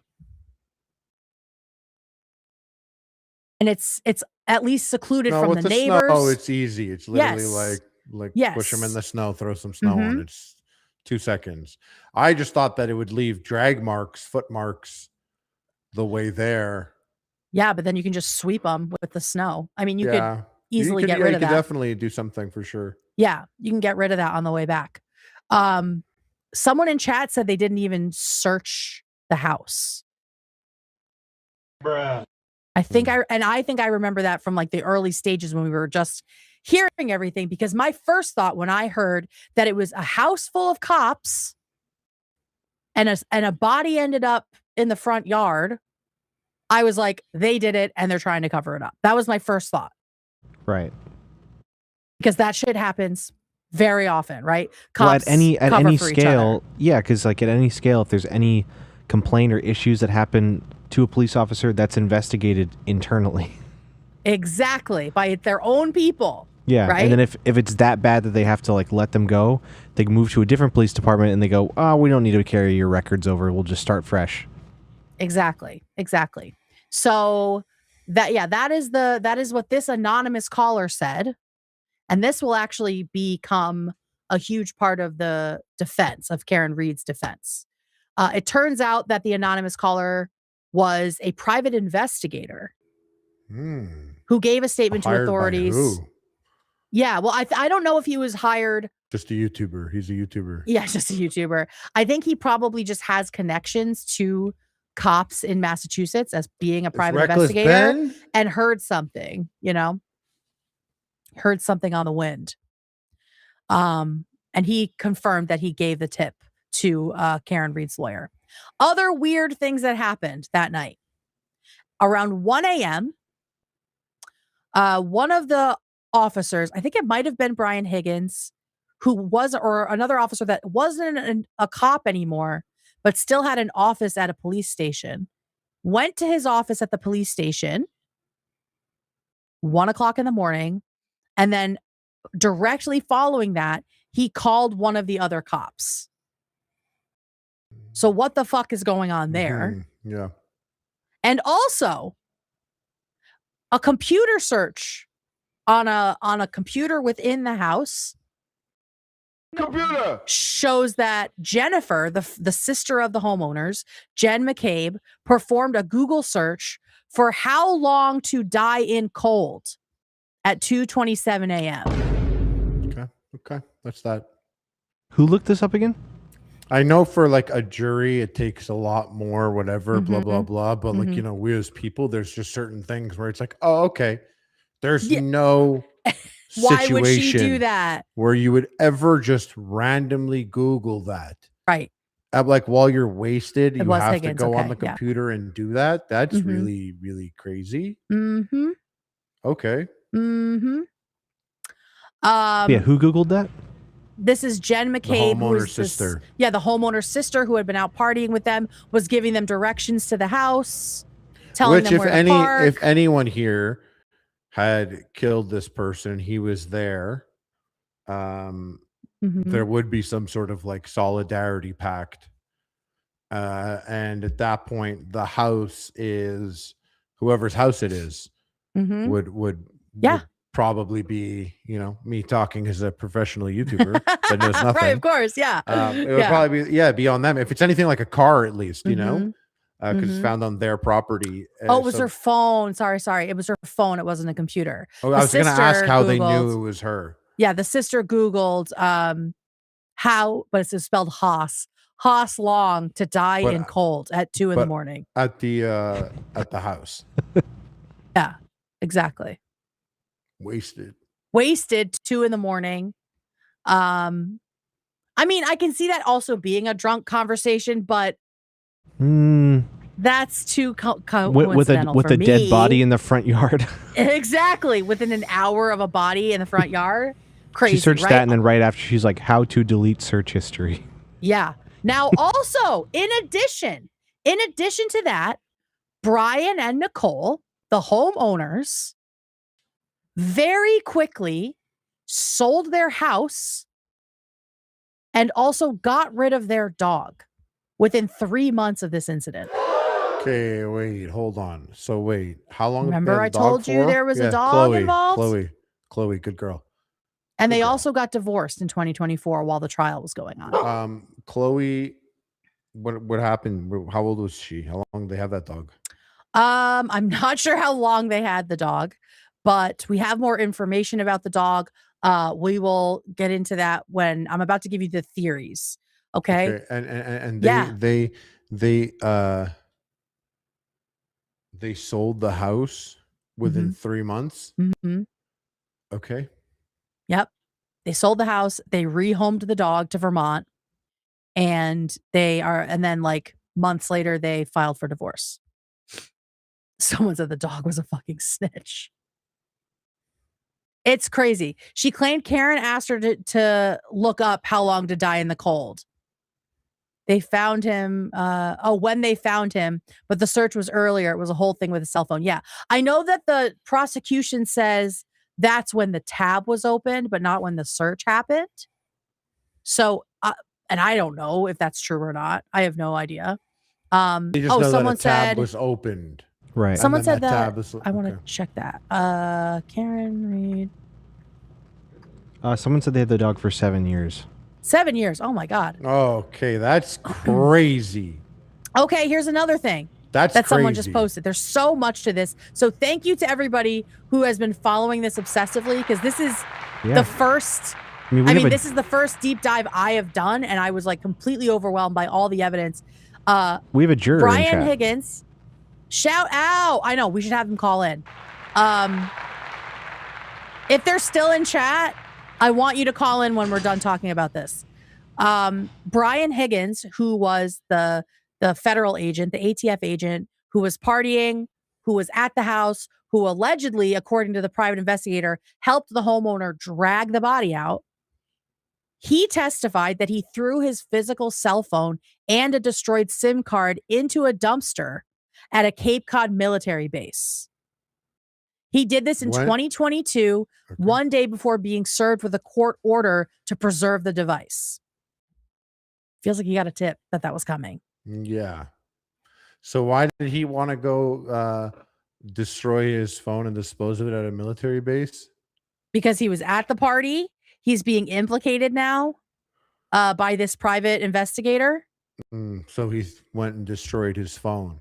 Yeah. It sounds like maybe he was also the one who went to the police station in the middle of the night at 1 a.m. and then called and texted other cops.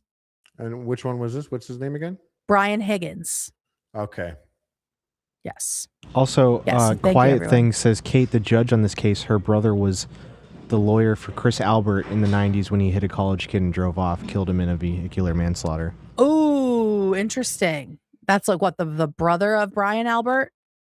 No, the brother of the judge. No, I know, but but the judge he was the lawyer he was for Chris on the Albert. case for that. Okay, the yeah, lawyer never for mind. Chris. Okay, all right, very interesting. Call up the judge, get some fudge. Fudge. Judge Fudge. Judge Fudge. Okay, so that brings us, you can go back big now, big for mama. That brings us to Yes, Mama. the first trial, because there were 2 trials for this case. Okay. I'm sure you can tell why, because everything was so fucked up. So the first trial goes for 8 weeks. There are 68 witness testimonies, and we have the prosecution's theory, which I have little bits of it here that we can watch. And again, you might need to crank it because of the terrible sound in the courthouse. Oh, hang on, let me redo that. All right, so here's the prosecutor, who, in my opinion, sucks. He's not good at what he's doing. His opening statement was very boring. I think he spent too much time on the granular details, and it just wasn't compelling at all. So here we go. It was a steady relationship. He's talking about the relationship between Karen and John. Until about the beginning of 2022. So it was a steady relationship until the beginning of 2022, which is when all this happened. And then things began to unravel. Things began to unravel. There was tension. There was arguments. There was arguments. In fact, just a few days before this incident. God, the captions are so slow. I don't even know if they're helping. You'll hear that Mr. O'Keefe asked her to leave. So the prosecution is saying John O'Keefe told Karen to leave his house, and she wouldn't. This was a few days before the actual incident. But she wouldn't. You're going to be able to read text messages of their conversations on January 28, 2022. You will see the tension. Stay there, sir. Stay there. In the unraveling of the relationship. You will read about the discord between the defendant and Mr. O'Keefe. You will see that when he would ignore her calls, they would become incessant. When Who the fuck is this guy? He would try to push away, she would come closer. You will read those text messages and you will realize that this was the beginning of the end of this relationship. That night, This is so dramatic. they decided they would go out together. So they go out I together. want to tell you something about data and science. All right, then he goes into fucking data and like he gets too in the weeds for an opening statement. So I'll skip ahead. He talks a little bit about he mentioned the text messages in that, which we'll look at. But here's the rest. Here's another piece of the opening statement that was a little bit dynamic, at least. Ultimately, they would find over the course of 10 days that the snow melted almost every piece of that broken tail light in that area. At the sneaker. All right, so the broken tail light. Every piece of that broken tail light in that area. At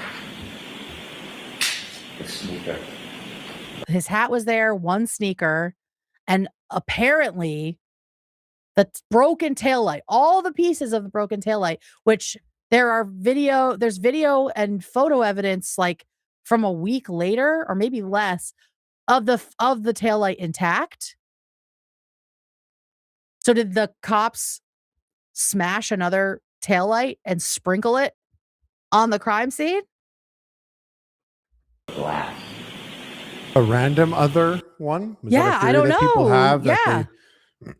I don't know because I don't understand how her car, I mean, she could have gotten it replaced, but that quickly. I mean, she got arrested immediately. So he was found dead with cracks in his skull, blunt force trauma, and he also was frozen. Yep. But they said that the blunt force trauma was the primary That's what killed him. thing that killed him. Before he Hypothermia froze to contributing, death. right? And everyone says he never came inside. Yeah. But- Except for Karen. Karen says he went inside. Karen says she saw him go into the house. and she just sat there and waited and then drove away. because she was Didn't text him before she left or anything. Oh no, she did. She was like, "Where are you? Come back outside." Okay. Like, what's going on? And then was like calling him incessantly. He wasn't picking up, and then she left. But it was only a few minutes. She really only waited a few minutes. Right. Which to me, She that was is a already, weird part. Well, she was already fighting him. She was already pissed because they sat. Yeah. It seems like they sat in the car. She for sounds a like bit. she sounds like a terrible drunk. Yes. That is not disputed in my opinion, right? Like, she is But in all some of- a ways lot an of her stuff- unsympathetic defendant, The right? all the stuff that is pinned on her right now, I feel like could be. I'm not saying it is. I'm like, but they are all things where it's like she's fucking wasted. Yes, That doesn't make yes. sense. Wasted. The voicemails, like she's wasted. You're a pervert. Like, what is that about? Yeah, but Could be they about something trying- completely different. Are they trying to hit her thing with is- like drunk driving stuff too, or was they not able to verify? In the second case, they do. In the second case, So- they do, and they do, yeah. So, Because also, I still remember that she was like saying that John's dead on the phone, reportedly. she But yelled who was that. it that? Who was it that claimed that?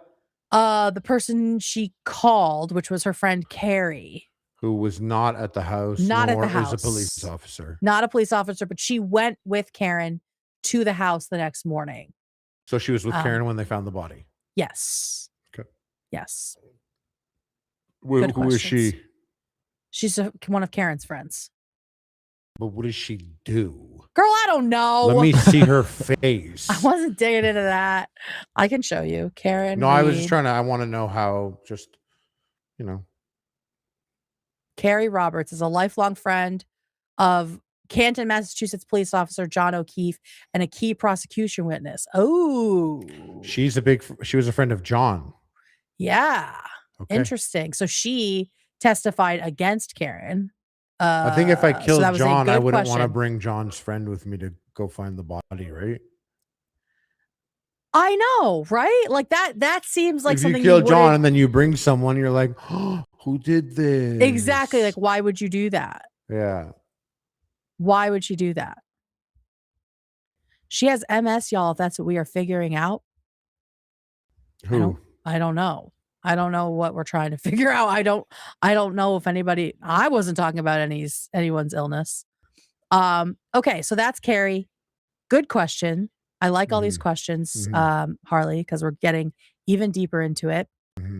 So essentially, I heard you say second trial, yeah. So. Yes, there's a second trial, but we're still in the first trial. Yeah, So yeah. essentially what prosecution is arguing is that the two of them were fighting like cats and dogs before this happened. And we have the text messages that the prosecution was using. These are texts from the day and like the day that that John was killed. Okay. So Karen says, "You have really hurt me this time." This is 9:00 in the morning. He says, "I'm sorry. This has been an issue with me for 8 years. It physically hurts me to see everyone else in their life do things for them. And I'm forced to always be the bad guy." I don't know what that means. I am not the same as everyone else. Most of the time I try to do what is healthy/smart for them. More importantly, I try to support you and what you need. You just lashed out at me and said terrible things. Okay, so I guess he's like verbally abusive. As a cop, No, he's shocking. a police officer. Shocking, exactly. I don't know how you've gotten to this point with me when I'm just trying my hardest. You made your point and continue to beat me down. I have a lot going on too. Physically, I'm falling apart and trying to get answers and help. And then I don't know why they don't have the time for this. It says, "I'm just your girlfriend. I am not a perfect parent. I am trying very hard and sometimes treat them nothing like I used to." This was shown but not read. So I guess they're having an argument about the kids. And then Karen says, "Maybe you can call someone." He says, "Like who? What time are you coming here?" And then I guess there was a voice note. And she says, "I don't know what time. Feel kind of out of it. Just trying to clear my head." He says, "Okay." She says, "Text me when you guys settle in later." He says, "Sure." She says, "I feel pretty shitty about how this morning went down. I know you said sorry, but it really stung, especially when I've been trying pretty hard lately. I feel like a loser running around just coming back over after everything you said." So yeah, they must have had a horrible argument in the morning, maybe about his niece and nephew, and the way she interacts with them. He said, "Not sure what else you want me to do. I said I'm sorry and I was out of line. If you prefer to stay home, I totally get it." And she says, "Things in my own life have been difficult too, you know." And he said, "I know." And she said, "Tell me if you're interested in someone else. Can't think of any other reason you've been like this." So I guess he's been pulling away. He says, "Nope, things haven't been great between us for a while. Ever consider that?" Huge gaslight. Yeah. And then he said, "Kids are here, not in the mood to talk." And she says, "So you're not into it anymore." That's fine.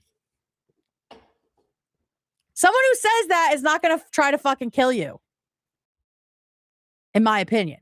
But I don't want to keep trying and you keep treating me like this. I'm trying to hug and kiss you this morning and you whack me in the face with a pillow. Last night, you're basically like, "Yeah, what about when we talk about the future?" So why don't you just admit you're not into this so much anymore? He says, not how it went down, but okay. Yeah, literally. Yeah. She's, I don't know why she's right. I don't know why. Just say, it's over.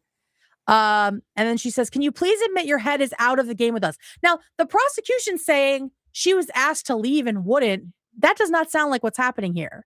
This sounds like she's trying to give him an out.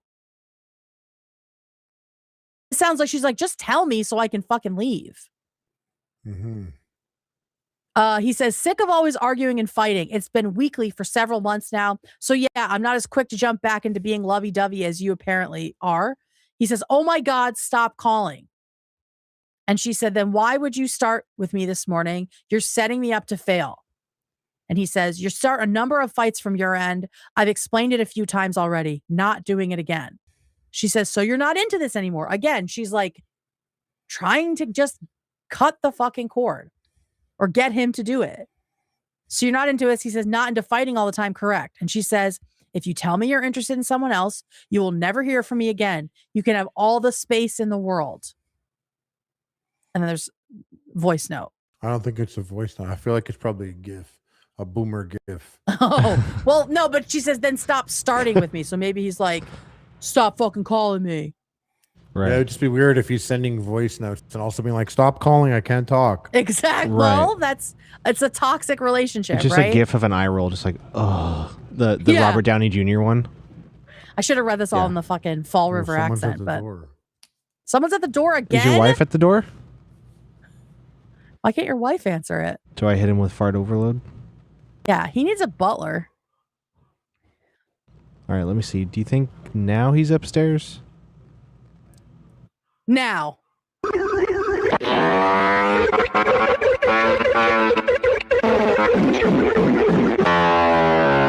Metro boom and make you boom.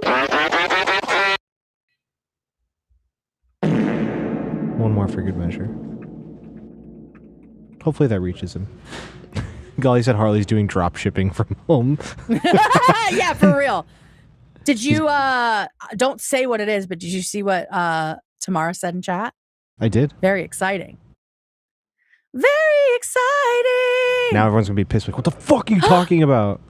And we're up to number 11 on the charts. That's exciting. Guys, In H3 Canada. is killing it. Oh, in Canada. Well, shout out Canada. Thanks, Harley. Oh, Canada. Our home native land. Shouldn't be doing this Oh with my Harley not here. goodness. I know. How's everyone doing? Am I doing okay? I know I'm not Emily D. Baker. I'm really just doing this on vibes and how I feel about it. But I will say, as someone who lives in Massachusetts, who is familiar with the way cops operate in this state, I immediately thought they had something to do with it. I immediately thought that they were pinning it on her, that they were covering things up. And as I've researched today, seems to hold. And I, as not a detective, have the right to have an opinion, a snap opinion on something. You know what I mean? Spill the tea. Thanks, guys. I'm trying, but thank you. I'm happy that Harley is asking good questions. Y'all are also putting stuff in. So this is a nice collaborative deep dive. We're doing great. We're doing great. So thank you, everybody. Thank you. Thank you. Turtle Boy is coming. Turtle Boy is coming. Don't worry. I'll do a few more Turtle Boy soupies. is coming. Yes. Go ahead. Oh, Harley's back. Never mind. Never mind. Thanks, Harley. What? Let's do it. You ready? We're going to keep going. Yeah. Sorry about that. Okay. Your wife? So. My wife. My wife. My white monster. Okay. So back to the text messages the day of the quote unquote murder. They're in a fight. Stop starting with me. I am not answering. Stop calling. Can you answer, please? Can you please answer after how you treated me earlier? She says. And then John says, my niece is right here. She says, you start a rager with me out of nowhere. And then you tell me you're sick of fighting with me. I'm going to grab a drink in a bit. Can you please answer? Girl, it's a little early for that. He says, no, Karen. Not sure why you need to announce that you're grabbing a drink, but have fun. So, I mean, and she said, I'm seeing if you want to meet me later. Can you please call me? Have to take them to the doctor. He has practice. And then she says, yeah, 5 minutes. He says, my father just walked in. She said, okay, can you please call me for 2 minutes? Not right now. She says, I'm there when anyone else needs me. Yes, John, you gave me utter grief this morning. And that, that just means like gave me a hard time. I'd like to call you to call me for a couple minutes. And then she says, I've been trying to get over the hump with this arguing, and now you tell me you're not into things. And you don't want to fight weekly, but fly off the handle at 8 a.m. with me. Like you're setting me up to fail. Okay. And then like an hour, 45 minutes later, she says hello. He says hi 5 minutes later. And then I like that was its own page. Yeah. And then this is Hi. the night that things happen. Remember, they get to the bar, the first bar around 9. So she says, okay, let me know if you end up leaving. He says, why? You're not coming? Oh, well, I guess he was already at the bar, probably fucking half in the back. She says, I'm waiting for the plumber. I actually think he's in the driveway. Late ass plumber. He says, we're taking Mike's car, so I'm relying on you for a ride home if he leaves. And she said, he's not going home after. He said 8 o'clock on a Friday. He may have to get Michael. And then he said, you have a plumber coming over at 8 p.m. knowing me and Pap could have handled it. Good luck. All right. So he's a you're dick. reliable. You're really He's a reliable, fucking though. dick. Yeah. Oh, I'm sure you would love to come here with Pap and do that. Why I'm didn't sure you you do would it love already? to do that. Why But didn't it you is do it so already? funny. I don't want to I don't want to make things up about these people, but let me I make love to something make up things for a up. second. Yeah. Please and I don't do. know anything. I'm a stupid YouTuber. I'm just making stuff Yeah, up. of course. But if they really were just toxic and knew each other and what works, and I've someone has tried to big time me like this before, and I'm fine with it. But I remember, is this the same girl that what is it? Drop kicked you?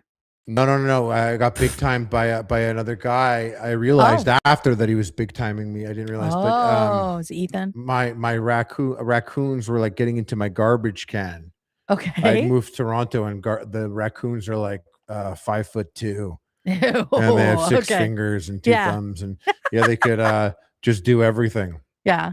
And they get into everything. And he, like, I came home once and he was like, hey, raccoons kept getting in your garbage can. I used to put a brick on top of it, like a big cinder block. Yeah. Because that worked in Montreal. He's like, yeah, around here, that cinder block stuff isn't going to cut it. So, what I did over here is I drilled a hole in the top and put a little loop, and now there's a quick little latch here to just hook it, keeps it locked up. Okay. Okay. So you got to do things around here. Yeah. And I was like, thank you. Do you want weed? And he was like, what? I'm like, do you smoke weed? I have weed. I got hash at the weed store and they give me free weed. You want this weed?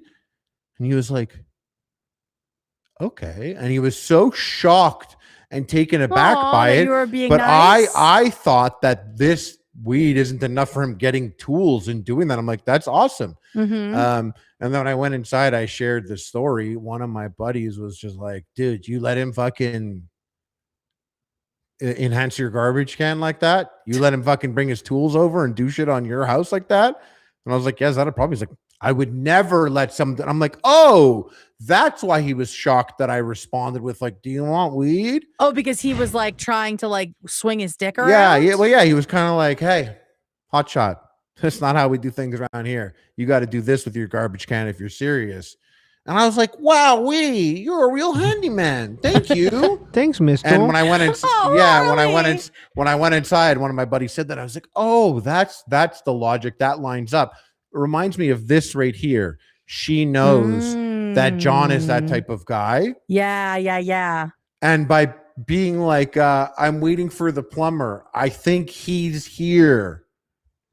Like, it's not like they're here or she's here. Yeah. He's like, I'm relying on you for a ride home. Hold on a second. 8 p.m. on a Friday. And a plumber's coming. The to plumber's clean coming your 8 p.m. on a pipes. Friday. Yeah. And you know, I heard and a so pipe you know needs to that get me and Pap, unclogged. Yeah. yeah, I mean, Pap could have done it, and she hits him with like a, yeah, but he lives right down the road. Mm-hmm. You know, because I just think like this is they're playing their game here, which is why they're probably not a good match, but they're playing the Right. game to each other here. She big timed him on the plumber thing, and For he sure. And then she's actually, gonna if you order look a at pizza with everything extra else, long sausage on it too. but even if there was no plumber ever coming, Mm-hmm. he actually responded to that with more words and thought and offering of himself than Yep. anything else they spoke about. Oh yeah, it's Everything else completely- was one word. felt I don't cuffed by have that. time. And then in this one, he's like 8 p.m. on a Friday. Yep. You have him coming 8, and when I could do it, With Pat. good luck. It's like a lot of words for him, right? Yeah, yeah. And then that's true. what, Yeah. hey, and what happened for 45 minutes? Nothing. Yep. Yeah, but he lives down the road. She wants his attention again right there in that moment. Mm-hmm. I think she wanted to make him pay in the way he makes her pay, because Yeah, they're very make him jealous. wait, You make saw him wait. Yeah, Oh, you saw yeah. how she was also in the voicemail, so they get very jealous with each other. Yes.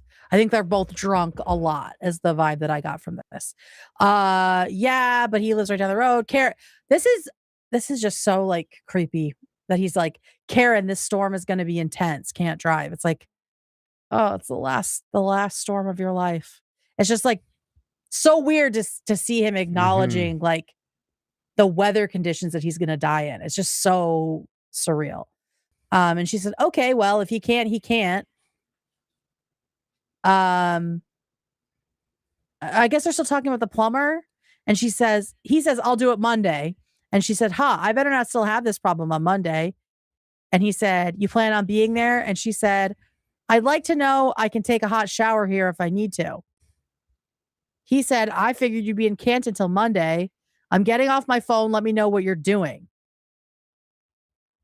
And then Karen says, I think the four of us together, them and the niece and nephew, is toxic to this relationship, would like to limit it. Oh, okay. The niece so and nephew, how old are so they? she is pulling back. Well, How old is the niece and nephew? The niece has a cell phone. Let me see.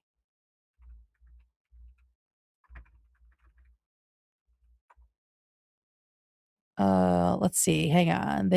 John adopted and raised his niece and nephew after their mother died of a brain tumor and their father passed away shortly after from a heart attack. Probably died of a broken heart. Oh How my sad is goodness. that? She was 14 when O'Keefe died. The nephew was 10. That's really toxic to the relationship when they're around those two kids, Well, I imagine maybe they're fighting a lot in front of them. because they're not drinking. And they're probably fighting a lot and she doesn't want that. But like all of this is her pulling away. She's saying she doesn't want to be at his house. She doesn't want to be at his house in Canton until Monday. She wants to limit her time around them altogether. Mm-hmm. You've said so yourself for probably a year now. And he said, blizzard tomorrow. Nobody is going anywhere. So it did snow overnight. And she said, maybe I'll come back late tonight. Bad snow is in the early AM. Like, so she could maybe make it. I'll head up there in a few minutes. Let me know if you leave. He says, sure. And then we know at 9 o'clock. At 9 o'clock, Karen gets to the bar. They drink, they tie a couple on, they move to the other bar across the street. And then everybody leaves around a little after midnight to go back to the party house. Now, these text messages are from Karen, who is waiting potentially outside the house. She says, after waiting for all this makes sense now, by the way, these text messages and being angry, and yeah, also they were that just she's mad all wasted. day. She's Yeah. wasted also as all this. And now she gets there and it's like, well, what am I doing here? I didn't even want to be here tonight. I wanted to be in my home, but I came here and I'm with his niece and nephew, and he's at that house where I've heard people all fuck each other. What the fuck is going on? Yeah. So it makes sense why you would yell, call pervert and stuff like that. Wait, so this is her back at the house. She's back at the house now. His house. Yep, his house. She's gotten to his house and she says, I'm going home. See you later. Right? These are like her final bids for getting his attention. She says, your kids are fucking alone. I'm back in Mansfield. This is 1 a.m. I'm back in Mansfield. The kids are home alone. So she's trying to give him a heads up. I think it's insane that she left the kids alone, but she was also super drunk. Wait, she didn't end up leaving. Oh, she did? Apparently she did. Wait, hold on. Oh, I thought wait, she went to but his she house. didn't. She went to his house. Right. This is all while she's still there, and then she passes out. Okay, so this makes sense again now. I thought So you have she to be was very fucking wasted. with him. Yeah. You have to be very wasted to be like, I'm going to leave the kids. Yes. But now that I have more insight on the relationship, it's more likely that she's like, what? I fell asleep. Yes. And so when she woke up at 4:50, she's like, what the hell? Like, he definitely would have been home by now. He would have texted me a bunch or called me a bunch. And then, like, all I that don't have stuff. any calls from anyone else. Right. Is he dead? Yeah. He could be dead. And then that's something that you could actually, my mom would think like that. Still drunk. Still drunk, my right? mom 4 a.m.? My mom would respond like that. She could call someone and be like, Harley's dead. And then it's like, wait, what? It's like, he could be dead. Where is he? He could be. Yeah, he definitely exactly. could be. It's so Yeah. I'm giving a little room to her saying that on the phone now. Yeah. So she pretended that she was back at her place in Mansfield, and that the kids are home alone just to try to get attention from him, right? Thank you, everyone. Everyone is She didn't leave the kids. Yes, thank you. We got it. I mean, they're behind. They haven't heard us catch up to it. So thank you, everybody. Thank you. Yeah. All right. So calm that's, down. We got it. Just kidding. So that's the prosecution. They hinged a lot on these texts about their relationship to and so here is their theory of events. Their theory of the events of that night. Here we go. Ultimately, they would find over the course of 10 days that the snow melted almost all every piece of that broken tail light in that area. The hat, the sneaker, the glass. When the defendant left Mr. O'Keefe behind, took with her something of Mr. O'Keefe called trace evidence. You'll learn on the back of her Lexus, around the taillight area, is John's DNA. So there was trace evidence of John's DNA on the back of her Lexus. The car that he drove in here with? The car that he was driving around in? The car that Karen drove that he was in. The one that took him to the house party? Yes. Okay, so everyone who left the car of bar, his girlfriend. right? Everyone who left the bar knows he got in that car. That's undisputed by everyone. Yes. Okay, so DNA on the car is, but on the back of the car, they're trying to say that she backed over him. like on the back of the car, where? Well, near the taillight. Around the taillight area is John's DNA. And I would just say, if I'm going to a car, I more often than not touch something that I just shouldn't for no reason. I like go by and touch it, like, also, and that's all it cops takes do for that DNA, shit right? all the time. So, they touch a car as soon as they pull it over. and then he's not saying blood though. Oh, trace DNA. So, okay. Trace DNA. Grasping one last piece of John O'Keefe's skin. And then in the a piece of somewhere like on the car toward the back is a piece of his hair. It's his girlfriend's car. Like, that's so circumstantial. There's no blood. There's no blood on the car. There's a piece of his hair. I mean, if you ran someone over to the point where they broke their skull, there would be a bump in the car or tires, nothing in the tires, just trace evidence on the back of the car and a piece of hair. Now, John O'Keefe fell backwards and hit his head after he was clipped by a car. So they say he fell backwards after he was clipped by the car and hit his head. And then what? She dragged him? Right, because he hit his by head herself? on snow and grass. That doesn't crack your head open. That doesn't crack your head open. I mean, maybe it was unless on there the was pavement. a big rock there or something, or a pavement. Well, yeah, they think that she backed over him or like clipped him and then he fell over and cracked his head, I guess, on the pavement. But there was no blood on the pavement. Right. Where'd they collect those solo cup evidence? Exactly. Probably from just like around him. A neurosurgeon was treated thousands and thousands of head injuries. And and the wound on the back of the head, when he fell backwards from the cracked skull, it's called a basal fracture. Okay, so it was the back of the skull, Harley. It created an injury called countercoup. After he was put by a car and fell backwards and hit his head on that hard rock ground. Remember, there's no snow, it's just a dusting at this point. The back of his brain hits the back of his skull and bounces up. None of this proves that she hit him. None of it. Right, you're just talking about how he died. Unlikely. Yeah, it sounds Because- more unlikely. If you're like, there's hair at the back of the car, then it's like, so wait, was the head? It's like he like fell, hit the car, hit Exactly, the ground. that's It's what like, I thought they were This going to is say. this is causing a bigger burden of proof now. Yes, Because it's exactly. like, where is all this evidence on the car? Exactly. You can't And you can't cause this much damage with a car and there not be any bumps or scratches or anything on that car. Yeah, and the big thing that I'm wondering is how did she get him? If she did it, how did she get him from the place on the ground on the road? I'm assuming to that little glade. in a matter of minutes with a party full of people. People coming and going. It was literally. It was like just like 7 People minutes. that if they Did they say found what type that of car she drove actually, to? It's a Lexus. people that if they found I this don't know what- if actually, it's a and the SUV or house what. was all of police officers, and they literally had nothing to do, how could you not handle it by the book? Like, how could It's you not be insane. like, oh my God, there's a body out here. Right. We have to call the police. None of us have to do this. All right. So it says she drove a Lexus SUV. Mechanics replaced the notorious right taillight and repaired the infotainment system that were heavily disputed in court. I don't know what the fuck the infotainment system is. Just like I think the that's hub, just the just little the thing. screen. It's Okay. entertainment and informational. Tells you where you're going. Yeah. So yeah, it was a pretty big SUV. It's where your GPS is and where you listen to After Dark on Spotify. Shout out. Shout the fuck out. Okay. So this is her car, or a car like hers, right? And they parked it outside the house, of course. Right about where it would have been. So, I mean, it just doesn't make sense that the injury would have meant his hair got stuck in the car. This is his girlfriend's car. Like, he's been around and in this car probably hundreds of times.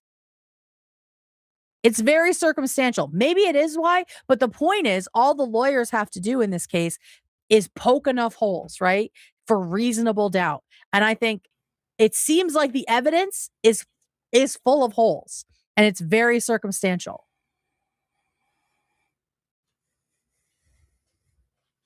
Yep. Someone also said that she cracked her headlight days before and it's on a Ring camera. Interesting.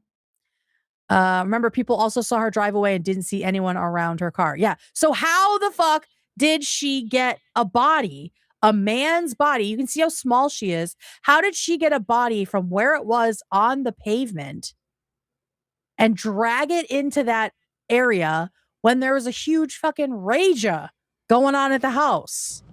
A rager. Plus, if she backed up into him and he fell backwards and hit his head and died, I don't think her reaction would be to move the body, leave, send fake text Within messages. 7 minutes, And like all in the state that she was in. Right, that while doesn't she's make any drunk. fucking sense. It doesn't make any sense because I don't know if she would have felt guilty.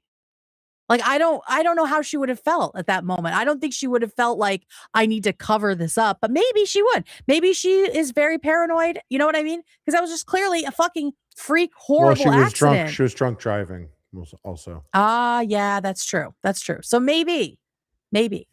But the point to me is that the defense did not have to work very hard to create very reasonable doubt that the prosecution's case was airtight.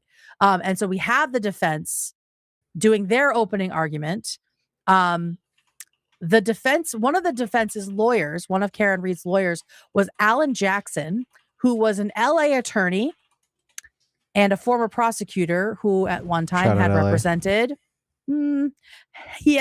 represented Harvey Weinstein 2 years earlier. Oh, fuck. Shout out LA. Shout out LA. I was shouting. You said LA. I was shouting out LA. I wasn't shouting out that lawyer. I don't know who that lawyer is, and Yeah. So Alan Jackson also, let me open this one here. He also represented, I believe this is him. I might be wrong. He also represented Rob Reiner's son for like a month. Rob Reiner's son who murdered him and his wife. Wow, just really racking up a rap sheet there, huh? Yeah, quite the resume. Quite the resume. That only lasted like a month because it turned out the Reiner estate is not going to pay to defend Nick Reiner. So this guy was like, "Bye, I'm going to go represent Karen Reed." So here is what the defense. I mean, I will say their opening statement sounds like. I will say, from a financial standpoint, pretty smart move to be like, let me find really rich, famous people that are in a lot of trouble and charge them a lot of money. Of course. Of course. Get your bag, King. Yeah, of course. And I think he does a really good job with his opening statement. You'll see it's like night and day from the prosecutor.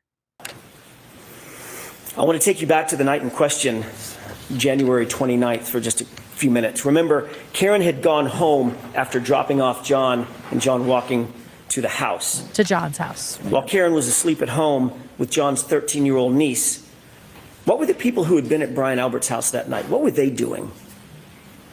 While she slept, what you'll find and what the evidence will show is that they were extremely busy. You'll learn that after a long night of heavy drinking, Brian Higgins... That's the federal agent who, and he's going to talk about that, the guy that is, according to the private investigator, helped Brian... oh God, what's his last name? The homeowner drag the body. Brian Albert helped him drag the body Griffin. through the yard. Okay, different Boston person. Yeah, different one. That's Rhode Island, actually, but yeah. Oh, excuse me. You'll learn that after a long night of heavy drinking, Brian Higgins left the Albert residence, but he didn't drive home. Rather, he drove over to the Canton Police Department, where he kept an office at about 1:25 a.m. Not a Canton police officer, but he kept an office there. Why go back to his office at 1:25 a.m.? Why go drunk at 1 a.m. back to the Canton Police Department at 1:25 in the morning on the night of a blizzard? You'll learn that while there, Higgins made a call at 1:30 a.m. Higgins will later deny that he made that call. You'll find that curious. And his explanation for that late night visit to Canton PD, you'll find that it changes nearly every time he's asked about it. And this is also the guy who threw out his cell phone at the Army base and the SIM card the day before he was subpoenaed. You'll learn that after everyone left Brian Albert's house, Brian Albert actually claimed he had no contact with anybody else except his wife. I have no idea. Maybe he knows something about... He has more friends there. Yeah, probably when they get rid of their trash or something. I don't know. And it was Cape Cod, which I mean, I don't think it's far from Canton. Let me look. Oh, that's interesting. Cape Cod. And I'm the Cape God. Yo. No, it's pretty far. It's pretty far. Cape Cod to Cape Cod Army base. It's over an hour. He drove over an hour from Canton to That's very weird. That's very weird. Just wanted it to be far from himself or something. And then why did he testify that he did that? How did they ever find it? See. This is where Canton is, and then this is the joint base. I don't know. I mean, he probably got pressed on it. I'm not sure how they got it. Yeah, in a blizzard. He drove over an hour to dump his phone. Well, no, this was a different day. This was not the same night. It was the day that he was the day before he was subpoenaed for his phone. The day before, too, is very suspicious. That's what I'm saying. It's like he was told that day, like, hey, tomorrow. Heads up. Exactly. That's what it feels like to me. Because they were all co-ops. They're all co-ops. He's an ATF agent, yes. No contact. So he knows where to dump shit. Until he woke up the next morning. So he says. Then you'll learn that too, is a complete lie. His phone records establish that he placed a call to none other than Brian Higgins at 2:22 a.m. The homeowner calls that guy at 2 a.m. Shortly after Higgins completed that late night visit over to Canton PD. Sorry, this guy's underbite is crazy, but with basic honesty. You'll wonder, crazy. What did He's in they the possibly need he's to in the talk chat. about? He's in the It's chat. a Kate. serious one, you know. Kate, he's literally in the chat. Shut up! Shut up.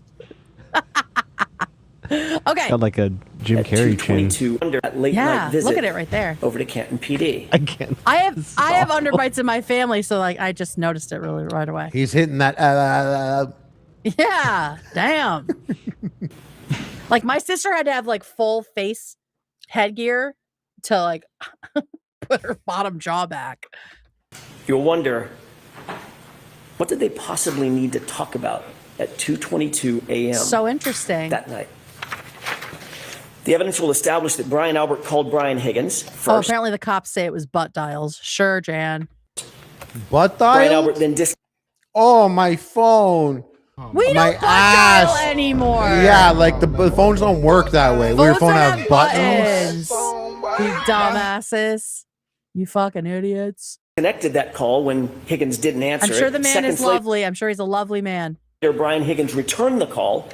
Brian Albert then did answer that call. They spoke for 22 full seconds, Not a butt dial. had a conversation, then they both hung up their respective phones. You'll learn that when they were asked about these calls And he knows to stay at the fucking microphone. Shout out Alan Jackson. in conversations, both Brian Albert Free and Harvey. Brian Higgins lied Wait, what happened to Harvey? Oh, free Harvey. Free my boy. Free my boy. about it. Both of them. They said they never had a call with each other. But then ultimately, when they were confronted with their own cell phone records, Oh, someone and they could donated no to longer multiple deny people them, in the family/friend group got new phones before the subpoena. I did hear that. What the hell? Someone said That in is chat. so crazy. No one. That's Massachusetts, baby. Someone definitely tipped them off. Massachusetts co-ops. calls that Yeah, someone said butt dials and butt answers back and forth all night. Exactly. they were asked independently, explain yourself. And they both My came butt orders DoorDash. Yeah, mine too. up with the exact same explanation. A butt dial. There it is. The evidence will make you question, why did Albert and Higgins speak at 2:22 a.m.? And why did they both try to cover up that phone call? Yeah. Oh, they did You'll that also too? learn after this incident and within days of one another, both Brian What'd you say? They tried to cover it up also. Oh, by throwing the Well, phone in the. Yeah, and then saying it was a butt dial. Higgins and Brian okay, Albert, both police officers, both trained investigators, got rid of their phones. All the phones were rehomed, someone said. Just like the fucking dog. What's up with the dog? So what's up with the dog? It's coming. It's coming. It's What's in up the with defense. Turtle Boy? And Turtle And what Boy's else you'll coming learn- too. You can't Turtle just Boy's drop a coming. name like that. Turtle Boy's coming. Guys, Turtle Boy Me is, and the orgy dome. Turtle Boy is Massachusetts's bad empanada. Okay? He's fucking psychotic. Albert got rid of. Look at Shortly all after this this cum. incident, Brian Albert got rid of his house, the whole thing. Kate talking about Just Turtle sold Boy. it. Sold the whole His house. childhood home, a home that had been in the Albert family for generations. Sold it. He literally sold it. For mere months after this generations incident. also. Oh my god. Cook. You see, like, so even if you think that Karen Reed did it, this is all pretty strong evidence to create reasonable doubt. And that's all you gotta do. Right, because the only thing they have against her is the trace evidence of his Is hair. what? Is what? Exactly. And that they were fighting. They were fighting. And even in those fights, she's the one that's pulling away. I want to go back to my house. I don't want to be here all weekend. I want to break from this. It's making us, things are toxic. Like she I don't was wanna the hang one out with pulling cops. away. Imagine you want to break up with your cop boyfriend because it's just like so exhausting. You're an alcoholic for it, and then like now he's dead, and his cop partners are trying to Ugh. frame you. It's like nightmare world. It's so much worse. Yeah, exactly. If that's how it is. Dog by the way. rehomed, phones destroyed, house sold. You'll learn that all these things happened shortly after the incident where John O'Keefe was found unresponsive and dying in Brian Albert's front lawn. And you'll also learn that Michael Proctor That's the lead investigator with all the Yeah. fucked up text messages. the other way. He did not investigate any of what I'm telling you. He pre-selected Karen Reed from the start. Yep. We know that. We know the house wasn't searched. And he ignored everything and everyone else. let's get back to what was happening with... Turtle Boy has a huge heart, but uses harsh words people don't like. He has targeted, harassed, and doxxed multiple people that I know. He is super fucking racist. This is not a safe space for Turtle Boy fans with peace and love. He is not a good person. I thought Turtle Boy was sick. I didn't know. I know. I thought he was like the hero that has the scoop. It's a cool cool I thought he was a hero. name. It's a cool name, and Why in is he my called opinion, Turtle Boy? it's a Worcester thing. There's a statue of like a boy riding a turtle. It looks like he's fucking it. I'll show you guys. Oh. But yeah, so he gets all messed up in this shit. And now he's being charged. It's like a whole thing. The others while Karen slept. What you'll learn during this trial is that Brian Albert's sister-in-law, you've heard her name before, Jennifer McCabe. She was at the waterfall that night, and she was over at the Alberts house that evening as well. She left the after-hours gathering about 2 a.m., a little before 2 a.m., got home around 2 a.m., and you'll learn that according to the Commonwealth's own evidence, her phone, from a forensic software program called Physical Analyzer made by Celebrite, it's considered the gold standard for forensic tools. You'll learn that a Google search was discovered on Jennifer McCabe's phone. A Google search that Michael Proctor and his investigators never revealed to us.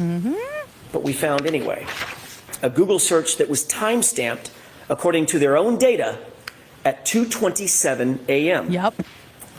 5 minutes after that 2:22 a.m. call that Higgins and Albert denied having. Ooh.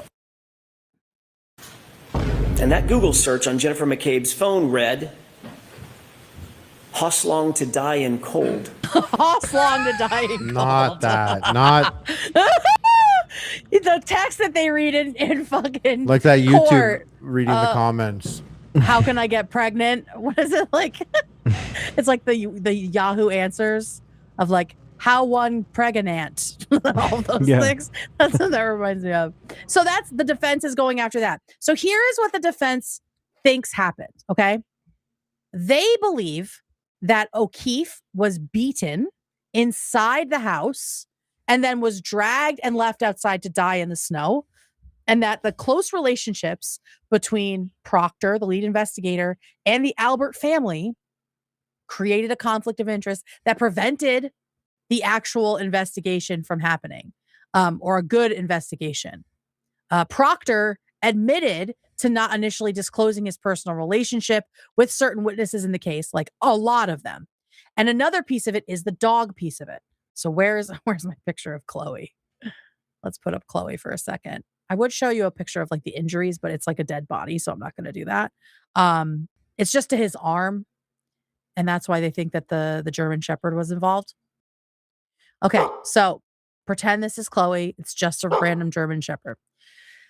So what another piece of it, the reason that there might have been a fight, the defense believes, is that it's possible that in the fight, whether it was during the fight or caused the fight, the German Shepherd attacked John. So either he came in the house and got attacked, and maybe he like kicked the dog and that pissed off the drunk people in the house, and there was a tussle and he fell and hit his head and died, or they thought he was dead. The dogs, if they've had that dog for 7 years, the owner could literally punch him in the head, throw him to the ground, and be kicking him, and the dog would still probably be attacking the person on the ground. Exactly. But he didn't have to do anything to the dog at any moment. People could have just been doing something, and the dog being aggressive to him would be really interesting. Well, and the dog has a history of violence Really? against other dogs, not against people, but And that's Chloe as a history of violence. Chloe skipped town also, eh? Very interesting. She's in Vermont now, you said? She is in Vermont, and apparently she was rehomed May 2022, a month after the trial started, after the animal got into a fight with another dog and injured the owner, not the dog. Wow. So in the past, the dog had been violent with other dogs, and the Alberts maintained that Chloe was fine with strangers. But then a month into the trial, she also attacks another dog's owner. So, did something happen with Chloe in the medical examiner stuff? You can see that one of John's arms has these like scratch marks like this and bite marks. And so the prosecution or the defense brought in an LA, shout out LA, an LA medical examiner who testified in both trials that she believes the marks on his arm came from a canine attack. And what did the prosecutors think that was? Him being dragged by the car. So that makes perfect sense why the dog's gone. Yes. Also. Yes. But also, But how are they arguing I mean, over that? Wouldn't the autopsy say definitively what that is? No, it didn't. And because there was no, apparently there was no canine DNA found. But They never there was looked for it. There was pork DNA on John. And so people have speculated it's either what they were eating that night or the dog had been chewing on a pig ear. And that's the DNA that got at him. I don't know. I have no idea, but that's what the speculation is from the defense. And it is weird that the dog was sort of disappeared so quickly after everything happened, just a couple of months after. Also, the defense showed that Reed's taillight was intact after midnight on January 29th. The day after it happened, in contrast to the evidence of a shattered taillight. And they accuse the investigators And they directly submitted that. of planting They submitted that evidence that her taillight was cracked. Yes. And there's photograph. Okay. They submitted that it was intact, not cracked. Oh, okay. But I thought someone was trying to say that it was cracked. Yeah, the prosecution said that all the pieces of this taillight were found in the snow next to John and his hat and his one shoe. But the defense said that it was her taillight was intact, and they directly accused the prosecution of planting evidence, which is something that the lead investigator has joked about relating to other cases in his text messages. And they're probably familiar enough to know that she has a cracked taillight. You know, a cop would know for sure. Like, that's just a thing you probably, if you're walking up to your time, you do at work. If you walk up to your friend's vehicle and there's a cracked taillight, like that's what you do at work. Notice that stuff. They probably all noticed it was cracked. Yep. But it got sorted out at some time in between that. They didn't know, but they're like, "This, she has a cracked taillight, right? We could get pieces and put them around." Exactly. So at the end of the first trial, after 8 weeks, this is the outcome.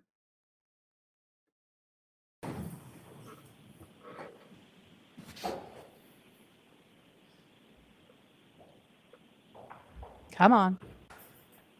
I don't know who that guy is. That's the guy that Mr. AI Foreman. used his face on Tom's picture. Yeah, In receipt real. of your note, Judge Cannoni, despite our rigorous efforts, we continue to find ourselves at an impasse. So this was 25 hours of deliberation, multiple days. Our perspectives on the evidence are starkly divided. Some members of the jury firmly believe that the evidence surpasses the burden of proof, establishing the elements of the charges beyond a reasonable doubt. Conversely, others find the evidence fails to meet this standard and does not sufficiently establish the necessary elements of the charges. I want to be a juror on a murder trial so bad. Would you guys want to do that, or does that sound like a nightmare to you? No. I'd love to do it. I would love to be like the person writing this letter. You would get, that's why you'd get, they won't choose you. Because I want it too They'd bad. ask you a question like, no, be realistic. Murder? I'd love that. Fuck yeah. Yeah, they're like, get out. What do you do? I'm a YouTuber. Yeah, they're like, get out. Conversely, others find the evidence fails to meet this standard and does not sufficiently establish the necessary elements of the charges. Yeah. The deep division is not due to a lack of effort or diligence, but rather a sincere adherence to our individual principles and moral convictions. He also had, apparently someone had said in chat, he had like no lower body injuries. after getting hit by a car, Yeah, interesting. being run over and dragged. Nah, I think he got beat up in that house and everyone covered for it. So To you said he had continue to shit on his arms, the back of his head, and where else? That's all I saw. So it was all literally could have upper been- body. It was all upper body. Could have been hit like one time in the head. Yeah. He could have gotten shoved in the house, the dog attacking him, right? And then gets shoved and hit his head on a corner of something, right? And they all thought he died, but he was unconscious. But they're all drunk and they're like, oh shit. Well, just put him outside. We'll say he died in the cold. Like, that sounds like a thing that a bunch of drunk cops would do. I don't think you hit your boyfriend. If she hit him and drove off, she would have just left him in the street. It just doesn't make sense. It doesn't make sense. Deliberate would be futile and only serve It to force doesn't. us to compromise. Like if that these happened, even deeply if it was an held- accident, you would immediately flee. Not like, oh, let me Move the body. him with all these people, with all these cops here. That's something cops would do. Cops would move a body. beliefs. I'm not going to do that to you folks. Your service is complete. I'm declaring a mistrial in this case. I'll be in to see you privately in a few minutes. So thank you so much Mistrial. for your service. Okay. All rise for the court, please. Mistrial for the first one. Okay. So, where is she? Let's get a picture of Miss Karen. Which makes sense, right? 100%. I'm surprised the case didn't get thrown out based on that bullshit evidence. They love that guy. I don't know why. Anyway, so that was the first trial. There she is. That was the first trial. The second trial happened last year. So that was 2024, June 25th, 2024. They started deliberation. July 1st, they get the mistrial. A year later, or less than a year later, April 1st, 2025, there's a new prosecutor. He was a former defense attorney who defended Whitey Bulger, an infamous Boston mobster. And there are new charges. Whitey Bulger. Crazy. Yeah. Yeah. And there are new charges. Now it's second-degree murder on Whoa. top of manslaughter while operating under the influence and also leaving the scene of a collision resulting in death. I don't know how it works that they can like redo charges when it's just retrying the same case, but whatever. They reconfigure it. The prosecution presents new evidence related to Reed's blood alcohol level, and also digital activity timelines and forensic analysis of damage to her vehicle. The testimony included expert opinions on the alignment of injuries to O'Keefe with the alleged reverse impact from Reed's Lexus. Again, they're assuming it was a reverse because of trace evidence. How do you do that? How like that? Just how? Look where the room was between the flagpole and the mailbox. Like how are you reversing so fast you kill someone like that? Right. And In then snow fucking- too. And not know. Yes. And then the body moves over to where it was. Right, because the body would have been further away if she hit him backing up. Yeah, closer to the road. Yeah, closer to the road, closer to the driveway. Mhm. And then she would have had to drag him past her own car and into the bush. And that would have left a whole trail of blood and evidence, right? Meanwhile, it's the fucking drunk guys inside. They could have just carried him and put him down outside. But we'll never know because they didn't search the house, which is insane. How could it be anything but a mistrial? So, okay. So then the prosecution rested its case in May. So it took end of May. So it was like a 2-month thing. And then on June 11th, the defense rested its case. The defense continued with, they put forth testimony challenging the causes of injuries because there's no proof. And so this is when they brought in the dog bite thing. It was not the first trial. It was the second. That's when they brought in the alternative explanations for his injuries on his arms. Disputes arose over late stage questioning about DNA evidence, prompting a mistrial motion, but it was denied. Additional defense testimony addressed the condition of Reed's taillight and whether it had been altered after the incident. So that was them saying, it was intact. And then here is the final verdict. the final verdict in the Karen Reed trial. No mistrial here. Okay. Go ahead. The delivery. What were Well, you gonna say? how much longer after the first trial was this one? That one ended. And did they bring any new It was less than a evidence? year. It was Any less new than a year. evidence? Any? They focused the prosecution focused more on her drunkenness, and they tried to emphasize the injuries and how they were potentially caused. So not much. Okay, and she wasn't in jail during all this, was she? I'm not sure. Let me see if she was held.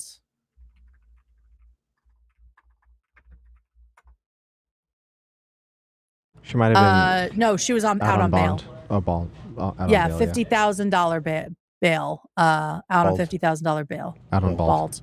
Out on bald. Yes. All right. So here's the verdict, and then we'll talk about fucking Turtle Boy.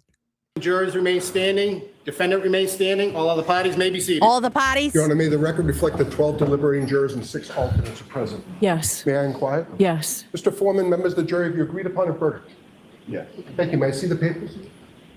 May I see the papers? Mr. Foreman, have the verdict slips been placed in this envelope and have they been in your presence ever since? Yes. This guy loves this job.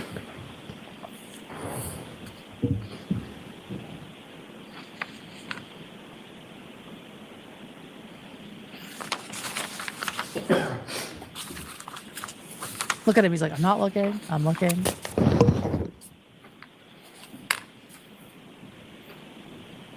Mr. Foreman, on docket number 2282CR117001, murder in the second degree, what say you? Is the defendant at the bar guilty or not guilty? Not guilty. So say you, Mr. Foreman? Not guilty of murder. So say you? No. Do you agree? Yes. Do you all of That you was the agree? biggest charge, Thank obviously. you.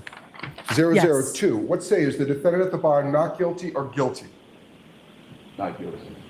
Of. Is not guilty or guilty about that charge or any lesser included charge? Thank you. This is being read so Specifically number weird. 5, I know. operating under the It's influence weird. of liquor by operating So a this is motor vehicle with a OUI. blood alcohol level of 0.08 or greater, correct? Yes. So say you, Mr. Foreman? Guilty.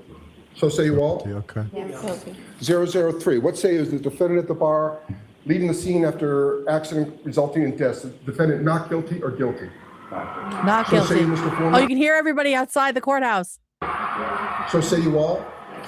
Jurors, hearken your verdict as the court records that you upon your oath say the defendant on 001 is not guilty, on 002 is guilty of operating under the influence of liquor, and 003 not guilty. Thank you. You can hear the crowd outside. Jurors, everybody please be seated.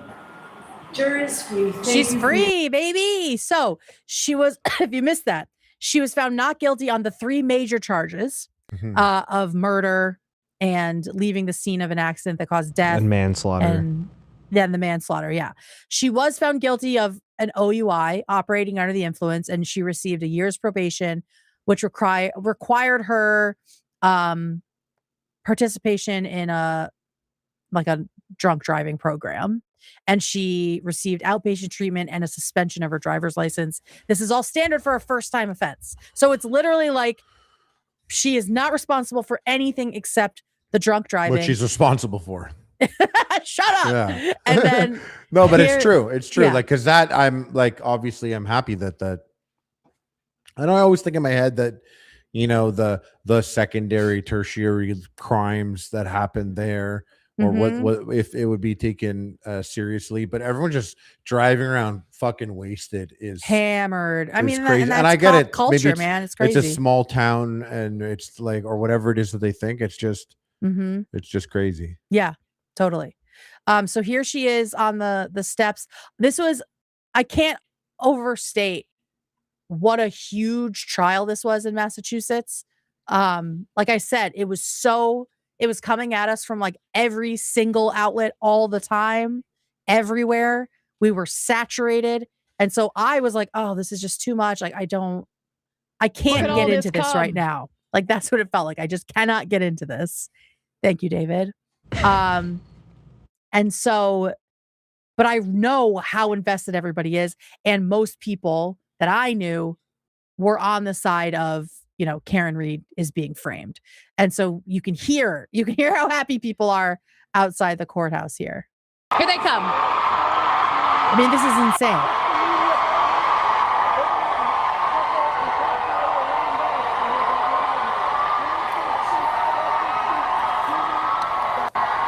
Here, I'll skip to her actually talking. Yo, the pink confetti. That's cool. I know, right?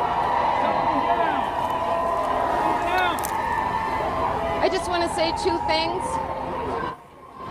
Number one is I could not be standing here without these amazing supporters who have supported me and my team financially and, more importantly, emotionally for almost 4 years. And the second thing I want to say is no one has fought harder for justice for John O'Keefe than I have, and my team. Thank you. Yeah, he kind of gets lost in it, right? John O'Keefe kind of gets lost in this whole thing. Mm-hmm. But Yeah. she Right, is because she's found continuing not to fight. guilty. So who is guilty then? Right. And so now Right. she is going after the people that she thinks are responsible for his murder. As she should, Yeah. she should. But also, it's like it goes beyond John. R.I.P. to John, 100%. But like, this is a serious issue. Mhm. I hate to make it minimalize it or make it sound so stupid, but it's just like the other issues beyond the Star Wars Lego collection. Yeah. There's something fucking crazy going on here. And if you definitely knew that you were innocent and that she looks like she's dressed like the president of the Philippines. Shout out. Shout out to the president of the Philippines. Yeah. Yeah, like I feel like you would be like, yeah, I'm innocent. I knew I'd be innocent, but who the fuck tried to fuck me? Yes. Who the fuck killed Yes. this guy? Who and did that this? that is what I expected from, say, Casey Anthony, right? She gets let off, and I expect she's going to try to fight to find the real killer of her child. Did she do that? No. Mm. No. She went out and partied. Exactly.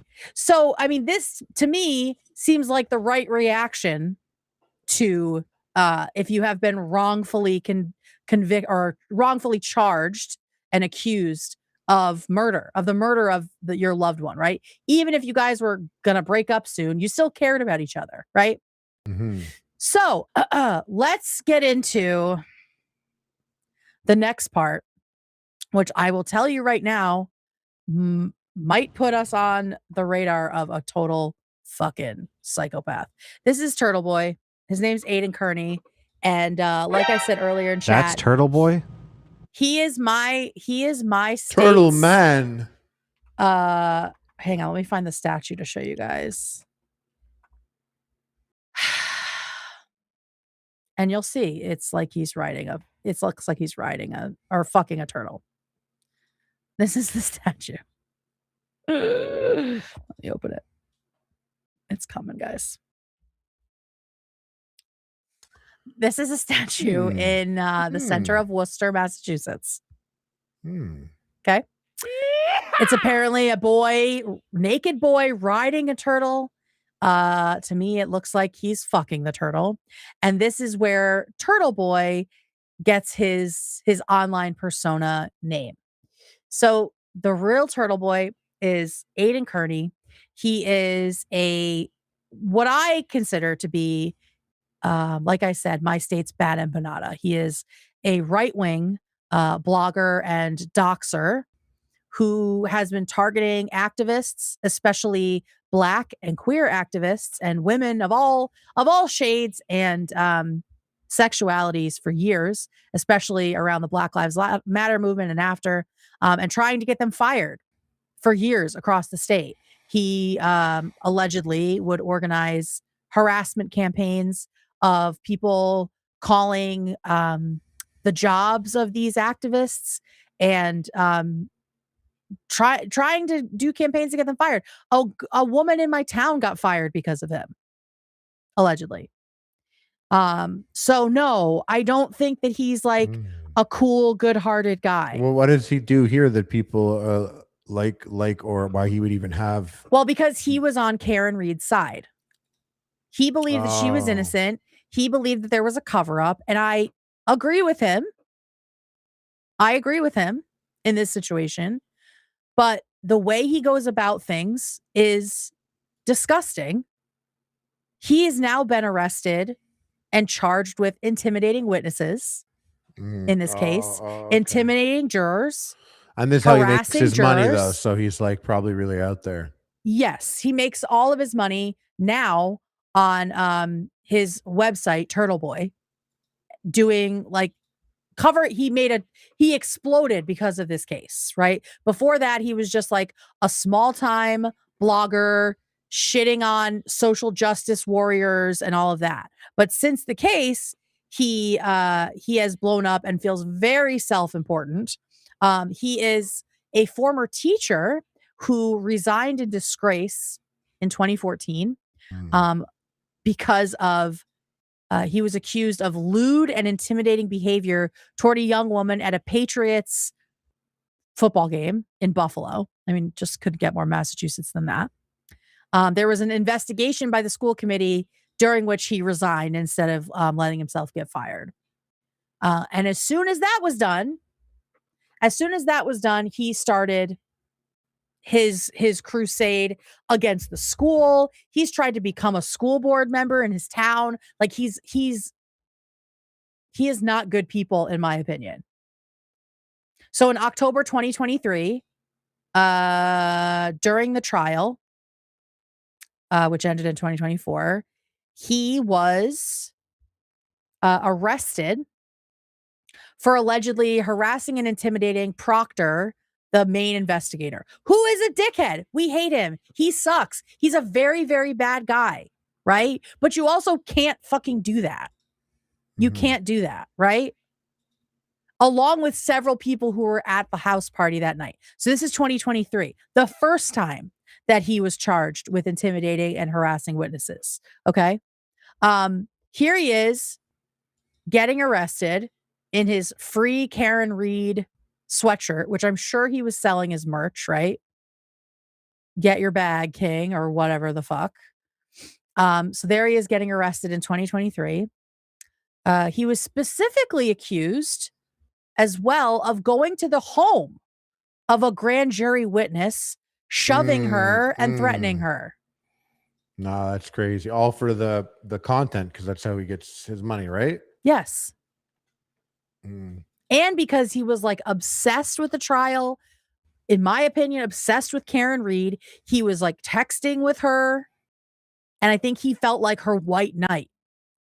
And so he's doing all of this and escalating, and he finally gets charged with harassment and intimidation of witnesses. He is still awaiting trial, but he's out on bail. The state of Massachusetts keeps trying to revoke his bail because he has continued to say horrific shit about people connected to this case. As recently as May of last year, maybe more stuff recently. So he's facing felony charges for that. And he's also part of a defamation lawsuit against him and Karen Reed from the homeowners and their family. So the Alberts and the McCabe's have sued Karen Reed and Turtle Boy. And it's like, I wish she was not implicated in shit with him. Yeah. Has she and to a lot of people. Well, they were in contact. They were in contact, and her lawyers because he were was in championing contact. for her. So yes. So his lawyer, apparently her lawyers would send stuff to him. It says the lawsuit claims that Reed's attorneys intentionally filed. So Karen's attorneys intentionally filed an unredacted version of a police report in the case, which included the plaintiff's private addresses, cell phone numbers, and social security numbers. So this is the McCabe's, the Alberts, everybody in the house. So that was all public. After Reed allegedly sent Kearney a copy of the filing, so allegedly Karen Reed herself sent a copy of this unredacted, doxable police report to Turtle Boy, known doxer. He publicly posted images from it, including the unredacted information, during his live stream. Minutes after the broadcast, that included the sensitive information, Reed's own lawyer apparently texted or allegedly texted Kearney and said, that was priceless, dude. Great fucking show. Really enjoyed the turtle reporting. So he sucks. He was right in this moment. He fucking sucks. As someone who has been an activist in Massachusetts since 2020, and who knows multiple people whose lives he's tried to ruin, people he's scared off the internet, people he's forced to like move homes, he is not a good person. He's not a good person. Okay, so that's fucking Turtle Boy. Fuck him. But now we have new lawsuits, okay? Karen Reed is now, we can take Turtle Boy off if we haven't already. There are 3 lawsuits in motion right now. One just came out this week. So right now we have John O'Keefe's family. They are filing a civil wrongful death lawsuit against Karen Reed and several bars. Several bars. Yeah. For what? Letting their people just leave drunk? Drunk, yes. Get in the car. Okay. Mm-hmm. Good. Yes. So that's September 2025. That was filed. Also in September 2025, Karen Reed filed a civil conspiracy lawsuit against those witnesses, as well as the lead investigator, saying that they were cooking something up altogether. And now, this week, Karen Reed filed a massive lawsuit against Massachusetts State Police, as well as Canton Police, for wrongful prosecution. She accuses them of an embedded culture of bigotry, misogyny, systemic failures, and institutional rot at the very core of both organizations. And so here she is talking about the new lawsuit. Here we go. Nearly a year after she was acquitted of murder. This has changed my life forever. And I can't, even if I wanted to, go back to my life before January 29th, 2022. Your mission, as you describe it, is what? To address bad cops? It's corruption. It's corruption among law enforcement, the cops, the government, the district attorneys. Reed has filed civil lawsuits against 2 Massachusetts police departments and 2 officers she accuses of framing her for the killing of her boyfriend, John O'Keefe. The lawsuit includes vulgar, misogynistic, racist messages ascribed to the lead investigator in her case, former state trooper Michael Proctor. Take your time. I saw was involved, so I wouldn't rush if you're working. Let them die. Take your time. I saw an N-word was involved, so I wouldn't rush if you're working. Let them die. And he's still a cop? Oh no, he got fired. He got fired because of the shit he said. During that case. That needed to run the whole way through. He got fired because he called her a whack job cunt and a bunch of other things during the investigation. He got fired because those text messages came out. Yeah. But now she is going back and implicating him and saying, like, this is a symptom of the disease within Massachusetts State Police. We have more of what he said. There's a new spate of text messages here. Here is some of it. After Karen Reed filed a new lawsuit against Massachusetts State Police and Canton Police, alleging a system-wide failure of law enforcement led to her wrongful prosecution over 3 years. That lawsuit includes vulgar, profanity-laced text messages between Proctor and former Canton officer Sean Good that used derogatory racial remarks. Proctor and Good, like such, someone said it in chat, but it's like such scarlet letter, Crucible, Salem witch trials names. Aimed at African Americans and Asians, as well as offensively explicit references to women. These are different from the texts about Karen Reed that he read aloud during her first trial. He called Reed a, quote, whack job, talked about her. All right, so he's in trouble. Here are some new text messages, okay? Apparently there are thousands of them between these 2 officers. They threw out slurs and derogatory terms, wished harm on women and people of color, and talked about sexually assaulting romantic partners as they slept. Proctor also discussed planting coke on people. So he lost his job. Is he arrested though? He fucking should be. Yeah. Here's more. Apparently, the other officer said she's a Jew, so death puts out. He wrote in one text. In other texts, he apparently called the Boston mayor, Michelle Wu, a little cunt, and New England Patriots owner, Robert Kraft, a terrible cunty Jew. While discussing Sandra Birchmore, a young Canton woman who was allegedly killed by a Stoughton police detective who had groomed her, Good reportedly told his friends that chick was borderline restarted.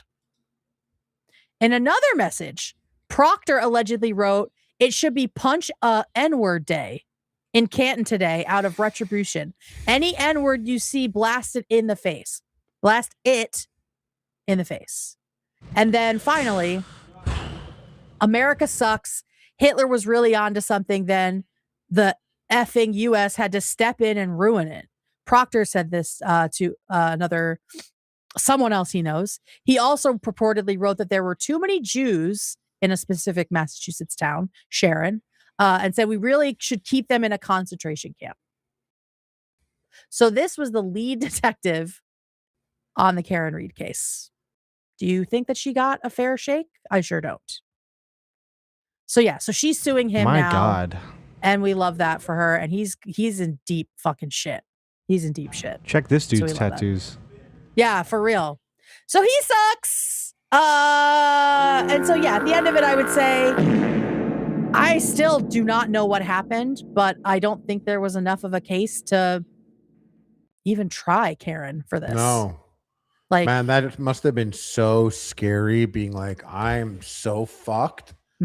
I'm so the whole town of cops all know each other and they turn on you. Where do you even go? And they know the attorneys, they know the judges, like. And they're probably all the same way as this dude too. Yes. As Proctor. Yes. They're all buddy. Exactly. Well, yeah, they're all talking to each other about it. And so it's like, I can't imagine. Well, I will say, as a white woman, and I'm sure Karen as a white woman, we cannot imagine an entire system turning itself against you and having it be your word against theirs, right? Not in the way of like the criminal justice system, which is really set up to protect people like us, right? So this was a white woman getting a taste of what it's like to be a minority, a racial minority in this country.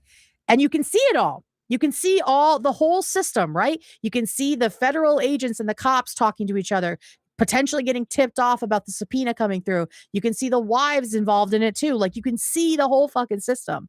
It's crazy. It's crazy. And just know that this happens all the time. But it's not to a little white lady. The cops drum shit up all the time against people. But I'm glad that it's being exposed. So,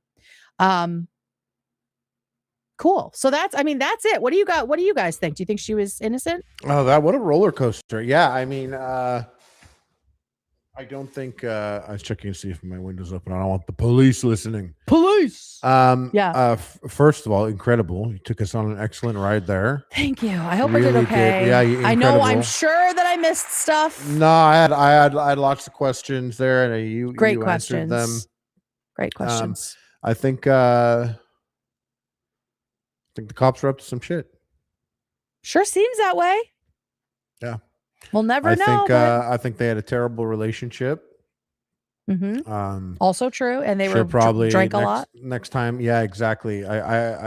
She. What's up with that? I mean, I don't need to know about her personal life, but I hope she gets the drinking in order. If something would snap you into shape or make you even bigger of a drinker, yeah, it would be something like being wrongfully accused of murder, fucking drunk murder. Yeah, yeah.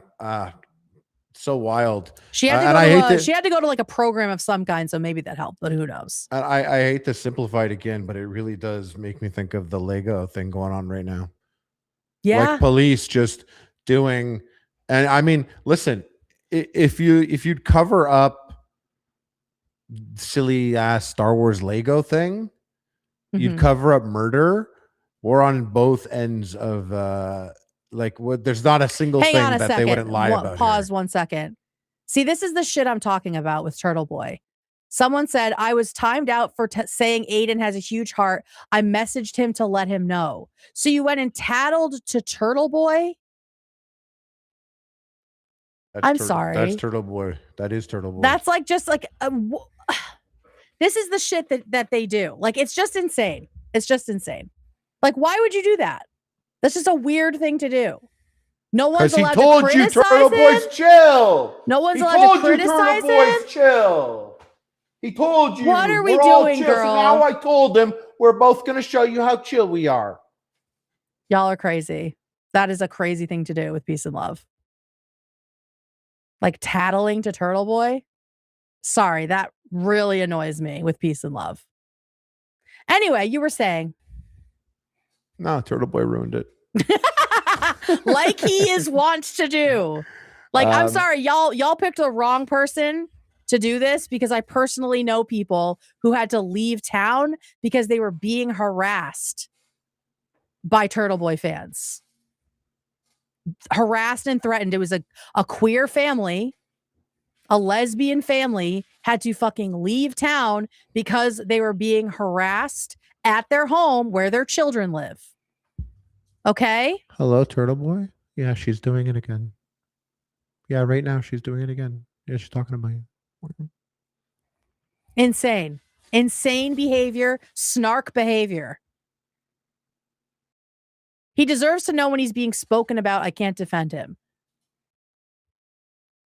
Okay, whatever. Leave that it's That's snark enough. behavior. It's enough. Sorry. I just like this shit is so personal to me. I understand. It's so personal to me because I know, like, they were my friends and they had to leave their fucking town.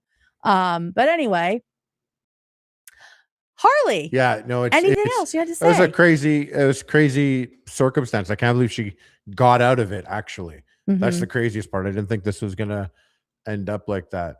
Yeah. David, were you familiar with this before this episode? Yeah, how'd you feel about it? Literally not at all, but I love true crime stuff, and like I love that initially it's like so many different ways that could go and just trying to figure it all out. But learning not surprised that a group of cops just tried to cover their ass for each other. Potentially, right? Allegedly. Yeah. All we know is Karen's not guilty. but yeah, it's just it's crazy. It sounds like this could literally be like a TV show trying to figure this out. Yeah, well, I mean, there is at least one documentary about it, which I do want to watch now. I probably should have watched it first, but I was just like so deep in that I didn't have time for it. There's tons of coverage out there. There's tons more to talk about, and these lawsuits are ongoing, right? She just dropped one today or this week, and then there are 2 more civil suits, and we know that there's like less burden of proof for civil suits. So who knows how those will pan out, and if she'll end up having to pay for things or not, but we'll see. We shall see. I think that's it. Let's do some soupy chats. Thank you, everyone, for all the generous soupies. Let me see where we're at. Allie Connor, it's my 3rd wedding anniversary today. Love you, Josh. Yes, June 9th, 69, because it's a funny number. Hup, hup. Shout out to your birthday being 69. Damn. Shout out. Third wedding anniversary. Shout out to, getting married twice and trying it a 3rd time. Wishing you the best of luck this time around. Oh, we do have the juror in chat. Can you DM me, juror? Because we have to go. But why don't you call in tomorrow? If you're around tomorrow or Friday. So DM me on Instagram and we'll chat, okay? Go ahead. Shout out to Alita and CG Cartel for both sending 5 podcast gift memberships. Shout out. Jackie also wanted to shout out. Shout out to my sister Angelina. It's her 25th birthday today. I want everyone to know she's the best sister and aunt anyone could ask for. Happy birthday to you, Angelina. Happy birthday. We love ya. Thank you so much for watching. Jakku said, did David see the magic-themed FPS game on the Xbox showcase? Thought of him instantly. No, but that sounds fucking awesome. Ooh, and I want to play that. I have no idea what that is. Harley, you know what that is? What was it on game. the Xbox showcase? Magic-themed FPS game on the Xbox showcase. Oh, that sounds cool. No. I don't know about it, but I gotta check it out. It sounds Very cool. nice. Athanar, love the show so much more than the pre-show. Thanks for bringing me laughter during my current stressful job. Going to second round interviews with a big company with a better pay. Wish me luck. Good luck. You got this. Good luck. Our fingers are crossed for you. Also, I just got a text from Jenny.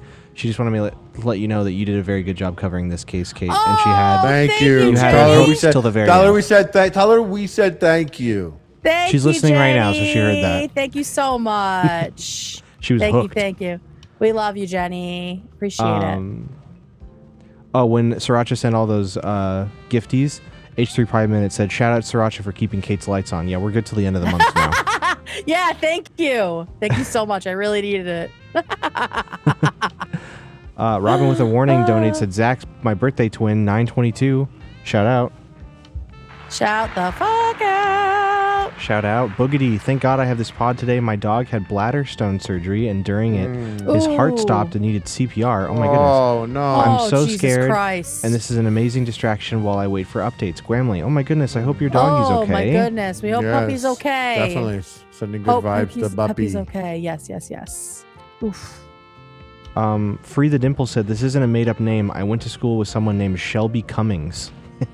Oh, wow. Her Shelby parents Cummings, hate all right. her. I knew a Shelby Sandy Cummings round the mountain when she comes. I knew a Sandy Wiener. No way. No fucking way. Yeah. Sandy Wiener.